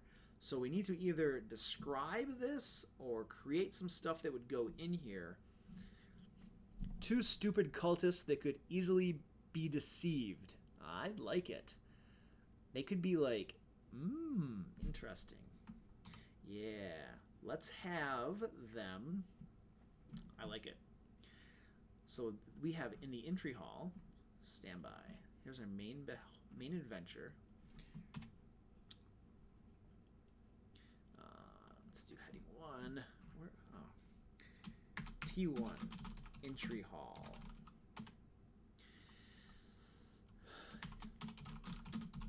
Now here's the thing too, guys. If we were really fleshing this out, we would be creating descriptions for the entry hall. Maybe there are like banners hanging from it. Maybe they're all tattered banners. Maybe there's like stuff like rotting and decaying in there. So there's a lot of like dungeon dressing that we would be putting into this. For the sake of the live stream and not taking forever, we're probably not going to delve into too much of that sort of detail in this, but just bear in mind that that's something you'd probably want to consider adding. A lot of times what I find pretty easy is to just kind of like come up with that flair and dressing as I go as well, without having necessarily written out a whole ahead of time. But we're not going to go into all that kind of detail for this. Otherwise, it would take us forever to get this done. So we'll keep this very high level, and Dungeon Masters will just have to fill things in, fill all the flair in. This is not a professionally designed module, so I'm not too concerned about that stuff.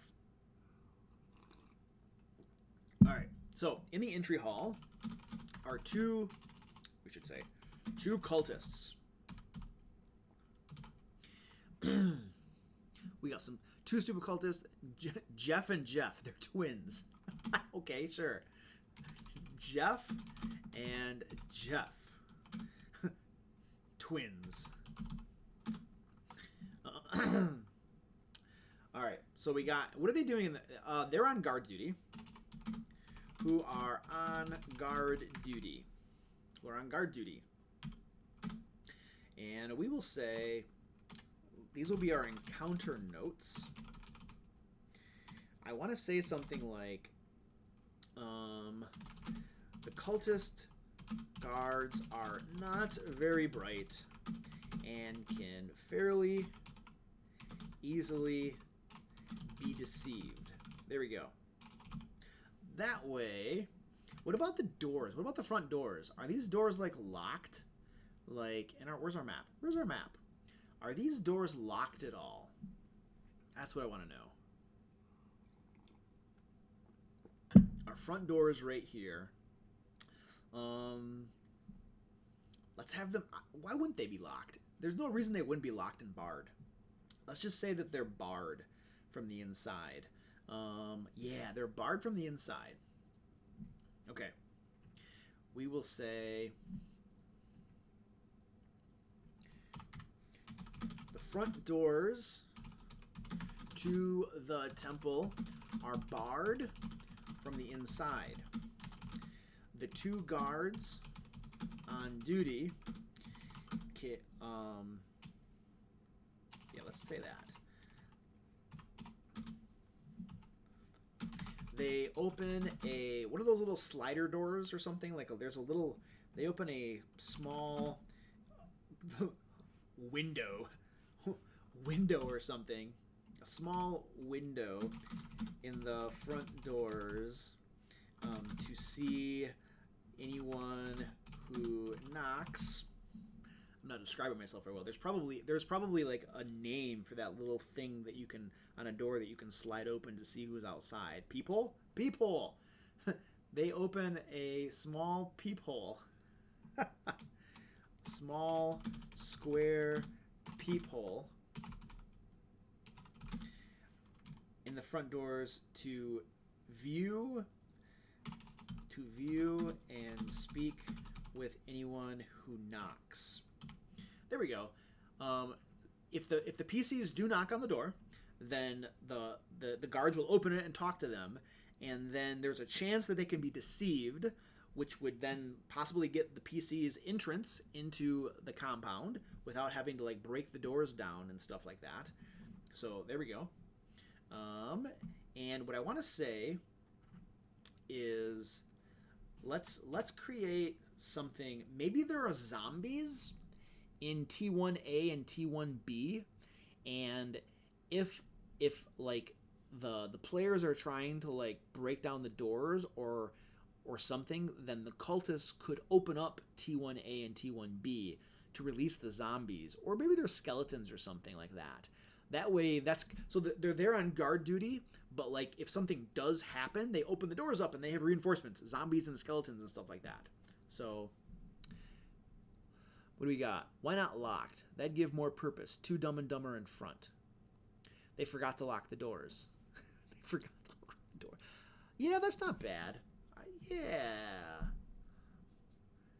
Yeah, let's make them unlocked.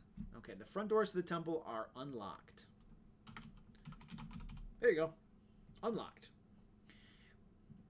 If somebody does knock, they'll open the peephole. But they're unlocked, so the players could just open them. The cultist guards are not very bright. And forgot to lock the doors. Then we'll say they can fairly easily be deceived. We'll leave it at that. We'll leave it at that. Either the players are just going to slaughter them, or they're going to try to do some deception stuff. Forgot to lock the doors.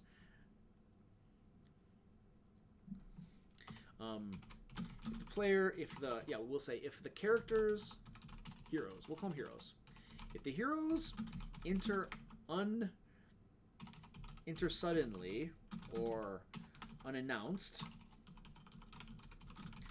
the cultists will, will be confused and ask who they are.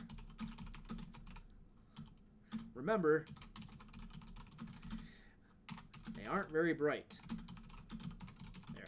That's like a good social interaction scene to kick off the dungeon. I mean, you had some scarecrows out front, which they might have fought, and now we have like a social interaction thing.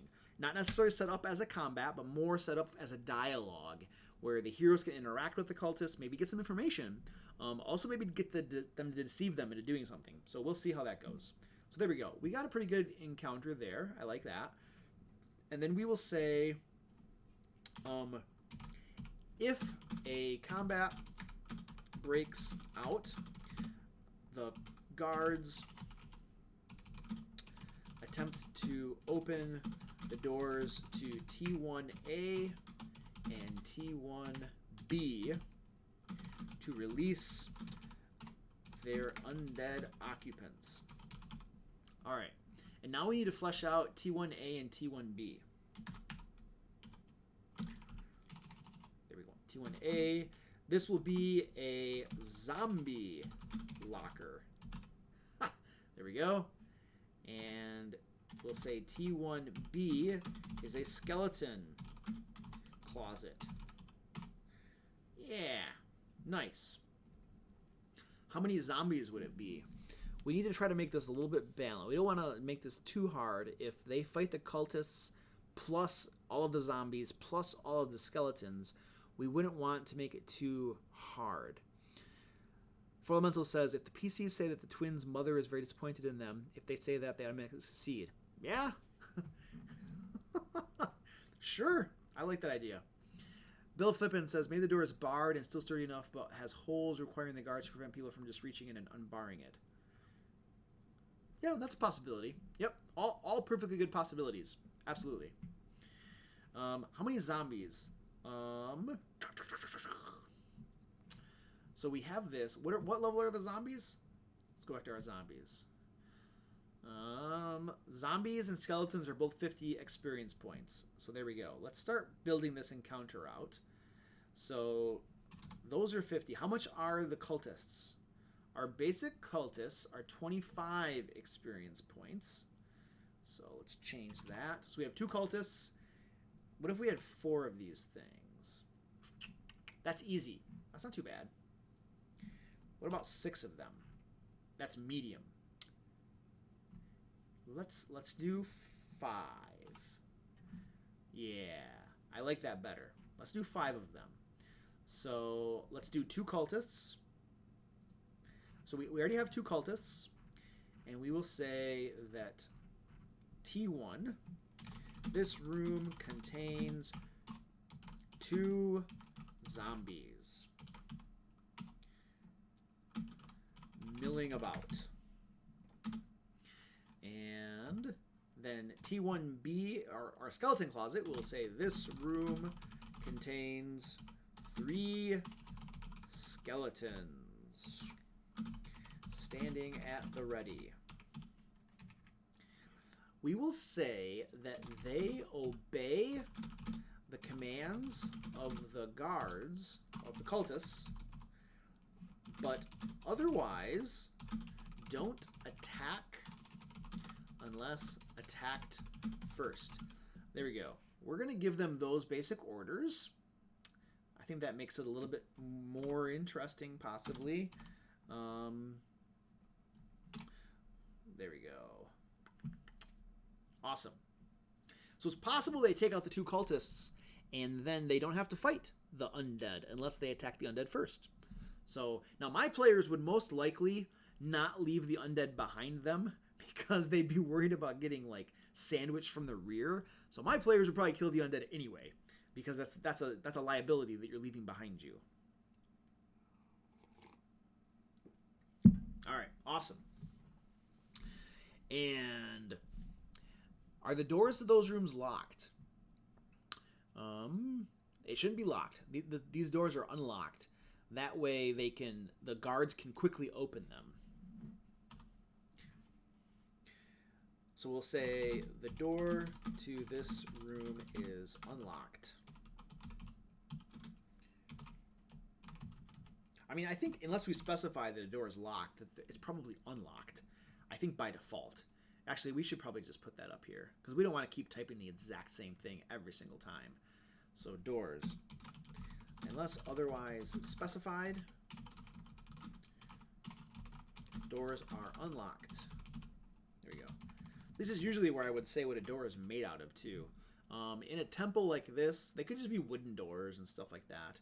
We could flesh that out at some point. I'm not too worried about that. I think so we have a pretty good encounter here. We should just make I'm going to make a DM note. DM note. We'll say fighting the cultists. Fighting the 2 cultists, 2 zombies, and 3 skeletons all at once is a medium encounter.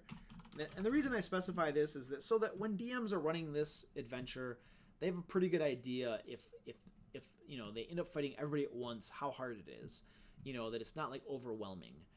So it gives them some sort of a guidelines, when they're running the adventure. So there we go. All right, we have some more comments here.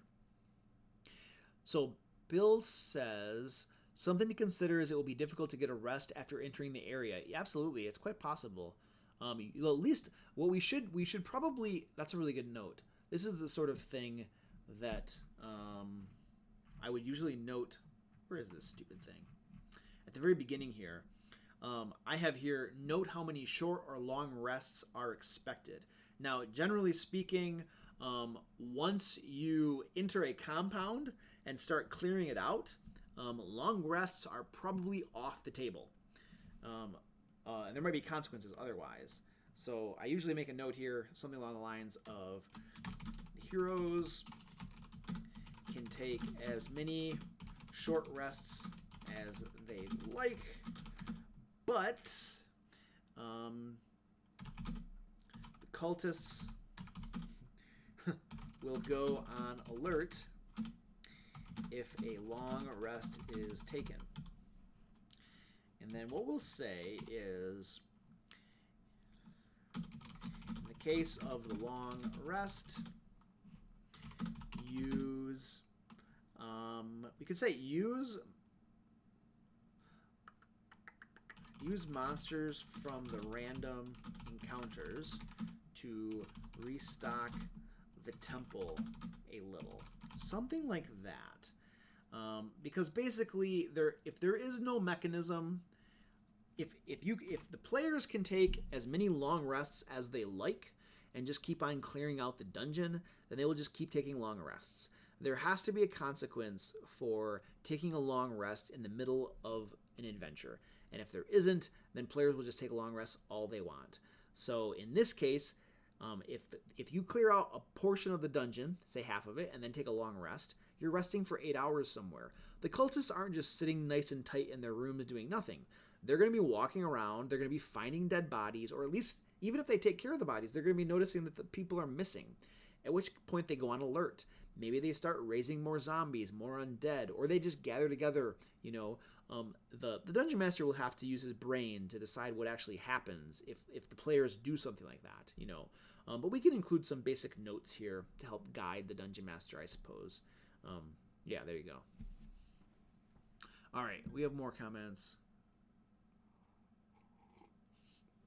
Four Elemental says, if the hero successfully rescued Jeff and Jeff, their mother will be very grateful, giving the 2 players 2 potions of healing. That's funny, dude. I like that. Let's make this. Let's make a note. So, if the heroes convince Jeff and Jeff to forsake their affiliation, spelled totally wrong, totally spelled wrong, with the cult and return home, their mother will reward them with 2 healing potions. There you go. I don't know, that fits in there somewhere. There might be, we'd have to flesh out something more here. You know what I mean? For all that kind of stuff. Oh, we don't have a inciting action. We forgot to do our inciting action. So there's got to be somebody from the village. Somebody from the local village or local farm is going to have to, be the ones to tell the players, tell the heroes about what's going on so that they can go and take care of business. So they would maybe they have to get them later. I mean, they wouldn't go back to the village right away because that could be a problem, but they might go back later and get it. So you'd have to, figure that out. But yeah, I agree. They wouldn't be able to do it right away. You're right, Bill. Short rest take an hour. Absolutely.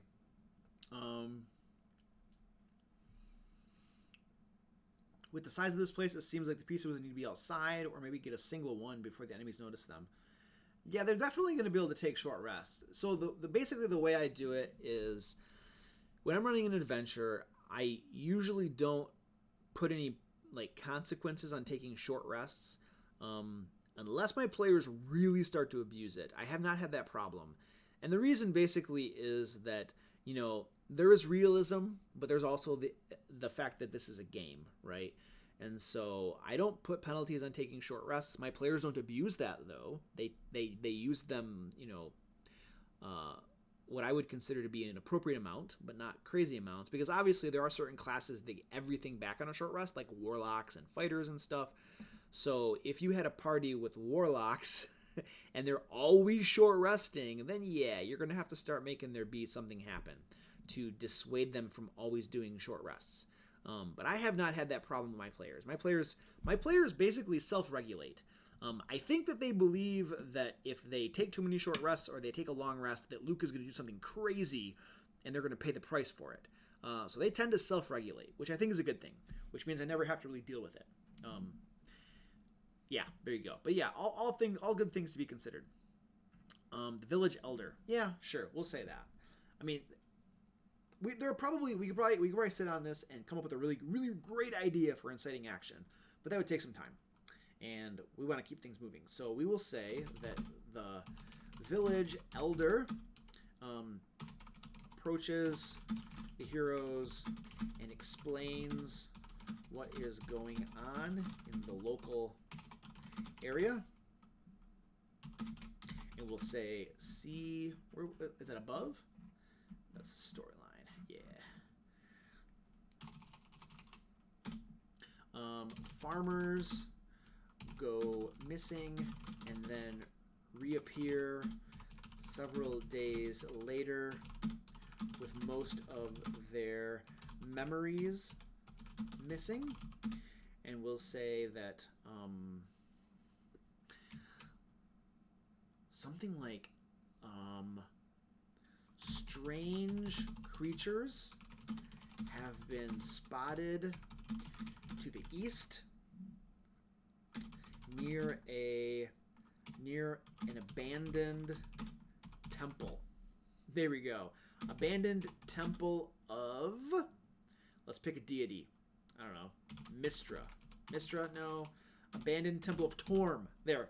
An abandoned temple of Torm, now being used by worshippers of Orcus. There we go. And we will say the village elder asks the heroes to go investigate and put an end to whatever is going on. There we go. Beautiful. Now, it would be interesting. What is... So, as the heroes are leaving town, a woman named... I don't know. What's her name? Millie... asks them to find her two sons, Jeff and Jeff. She thinks they are mixed up in trouble. I don't know. I'm not being very articulate right now. I'm starting to get pretty tired, which means we're probably going to end the stream pretty soon because I'm getting super tired. And I'm not getting articulate, and my ideas and brain not working, brain failing right now. So, this sounds pretty lame. She thinks they are mixed up in trouble. It sounds like some lame-o writing garbage. And bring them home. There we go. But at least what that does, guys, is that gives us, like, she's totally a Josephine. I don't know what a Josephine is. What is that? Is that from like a game or a book or a movie or something? She asked them to find her two sons, Jeff, and bring them home. She thinks they are mixed up in trouble. I'm just laughing.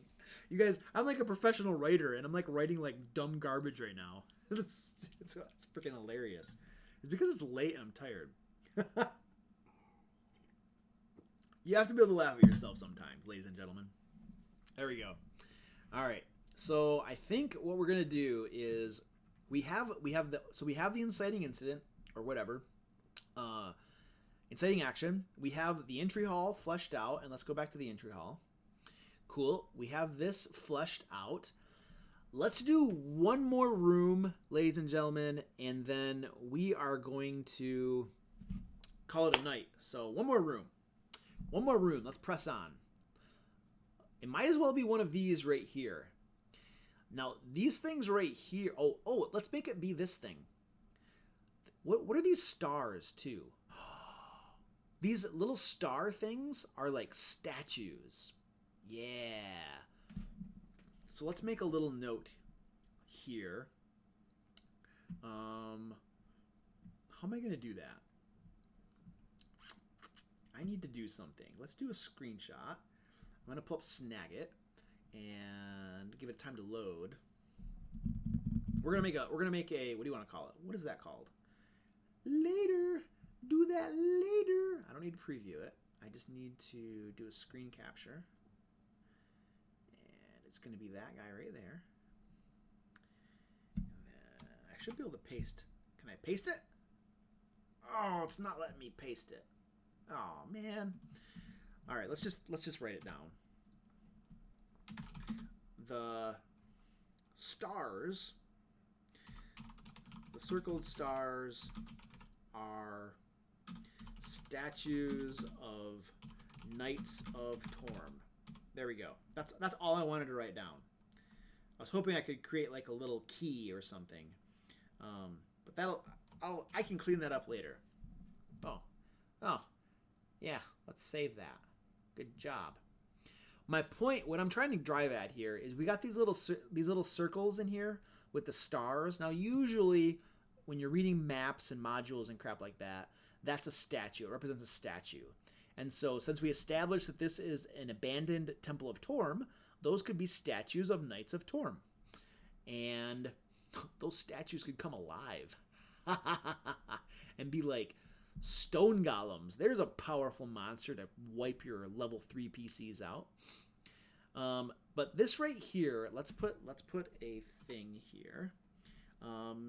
This will be T2, and what would we call this? This like inner area here.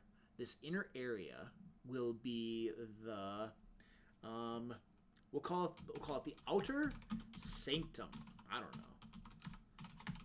Is that a thing? Does that even make sense? I have no idea. Hallway? It could just be the hallway. Yeah. We'll call it the hallway. Sanctum sounds cool. The outer sanctum. I just don't think that is necessarily accurate. I think a sanctum might actually be a thing, and I think we might be describing it improperly. Ooh, hidden doors when you interact with some of the statues. Nice. Secret doors or yeah, interesting. Maybe the doors are locked, but interacting with the statues causes the doors to open. Maybe oh, I have it. The statues can be rotated. The statues are like a knight with like a finger held out like that. And when the statue is rotated to point at a door, those doors are unlocked. And so that gives them a really cool way to unlock the doors if they poke around at the statues. Bam! I like it. So we don't have hidden doors, but we now have a mechanism for opening up the doors. Ooh, that's true. If they fight the Mind Witness. I'm envisioning that this central chamber here might have the Mind Witness. But there would need to be a way to, like, unlock those doors. Those are going to be locked, though. Those doors have to be locked, and then they fight the Mind Witness and the Oblex, like, later in the adventure. What we want to do is we kind of want to guide them a little bit to maybe these outer chambers, and then they'll end up fighting. Like, this right here is probably, like, where the necromancer is, you know? They might have to do things in these rooms to, like, actually be able to open these doors. We do want to, I think we want to somehow guide them to going to certain parts of this dungeon first, so that they don't just skip to, like, the very end, which isn't necessarily a bad thing to skip to the end, but I want to kind of guide them through at least a few other parts of the dungeon through the adventure before they're able to just skip through the end. So let's keep that in mind as we're doing this. So, but anyway, let's put some, let me do a thing here. We're going to label some of these things. T3, because I think we're going to need this. When we're describing our statues, I think we're going to need some labels. T4,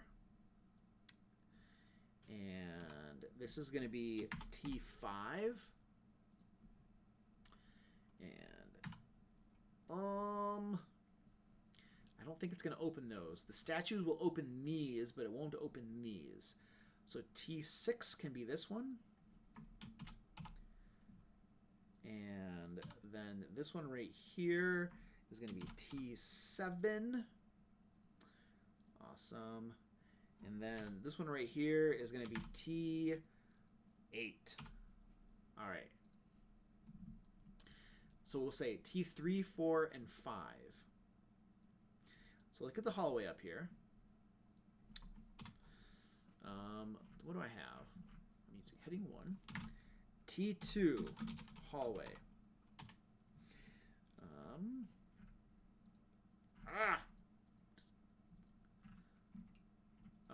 Okay. My Word document. Wow. I should save that. There we go. It was not working. I was like scrolling. So we'll say the hallway contains 2 statues of Torm. One on the east side and another on the west side. There we go.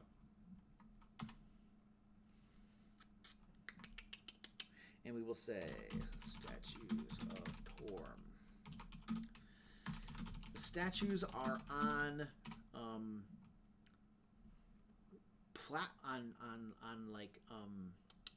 stone discs that can be rotated. The statues have one hand held forth. With a finger pointing in front of them. They are on stone discs that can be rotated. When The east statue unlocks the doors to rooms T3, T4, and T5 when the statue is pointed, when the statue is rotated to point at the doors. Likewise, the west... Oh, I'm getting those confused. I got those swapped around. The west statue. Whoops. The west... Come on, baby. Come on, baby.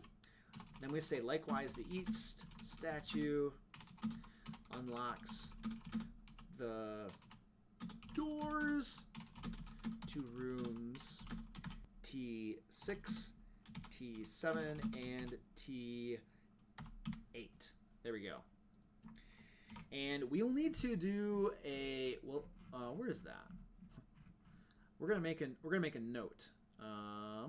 We're gonna make a note here. I'm gonna enter a comment here that we need to create another mechanism for unlocking the rest of the doors in the temple. That's just a note. We're gonna figure that out in a different stream, not tonight, guys. So there we go. So now we have some pretty cool stuff going on. We have stuff in the hallway. Obviously, these are columns right here. I'll try to add some like a key to this map too, to note that we have columns and we have statues and stuff. Now we're gonna have to figure out like what's in these rooms and whatnot at some point. So there we go. We got that going on. All right, what do we got going on? Let me see. We're about to end, guys. We're getting pretty close to the I'm running out of steam, so we're about to end this. But let's see what we got going on in the chat here. Point both statues toward the middle to unlock the middle. You could do that. Yep, that's true. I think I want some sort of mechanism to prevent them from going straight to the middle, though. That might not be bad, actually. It might not. Let's think that out next live stream. Let's figure that out next live stream. That might not be a bad thing. That way the players can kind of choose where they want to go first. And, you know, they can kind of conquer things in the order they want. Brodgan says, notice how there's a clear path from the top of the map to the entrance. Maybe they need to find parts of a ritual and then some kind of light beam goes through the openings and the mid doors to the statues. Oh, interesting. Ooh. Oh, that's not a bad idea, dude. You know what I'm going to do here? I'm going to copy your comment in the chat, and I'm going to put that into our document here.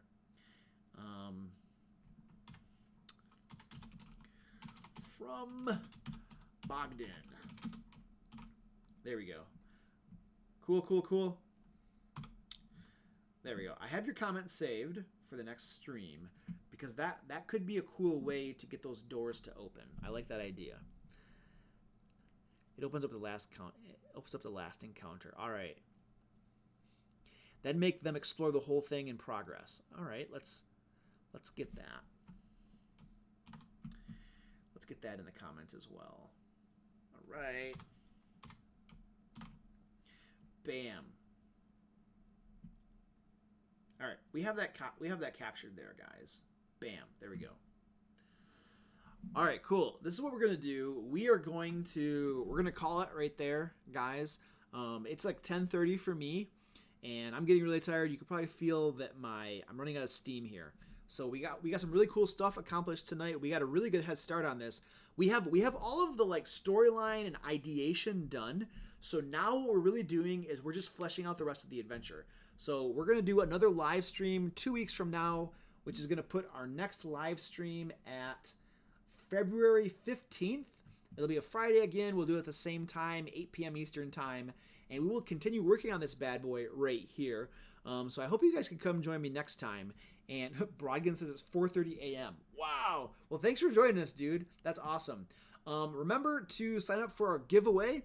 There's a link down in the description for that. And you're going to get some cool maps and stuff.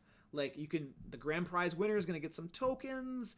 And then like the other dudes are going to get like maps, like high-res maps from my buddy Justin over at Random Encounters and stuff like that. So make sure you guys sign up for that. Good luck on winning all of that kind of stuff, guys. Thanks for hanging out with me. I don't think I have anything else to say. I think we're pretty good here. So, yeah. Until next time, let's play D&D. Now I gotta find the stop button. Where's the stop button? This is gonna take some time. It's gonna take some time.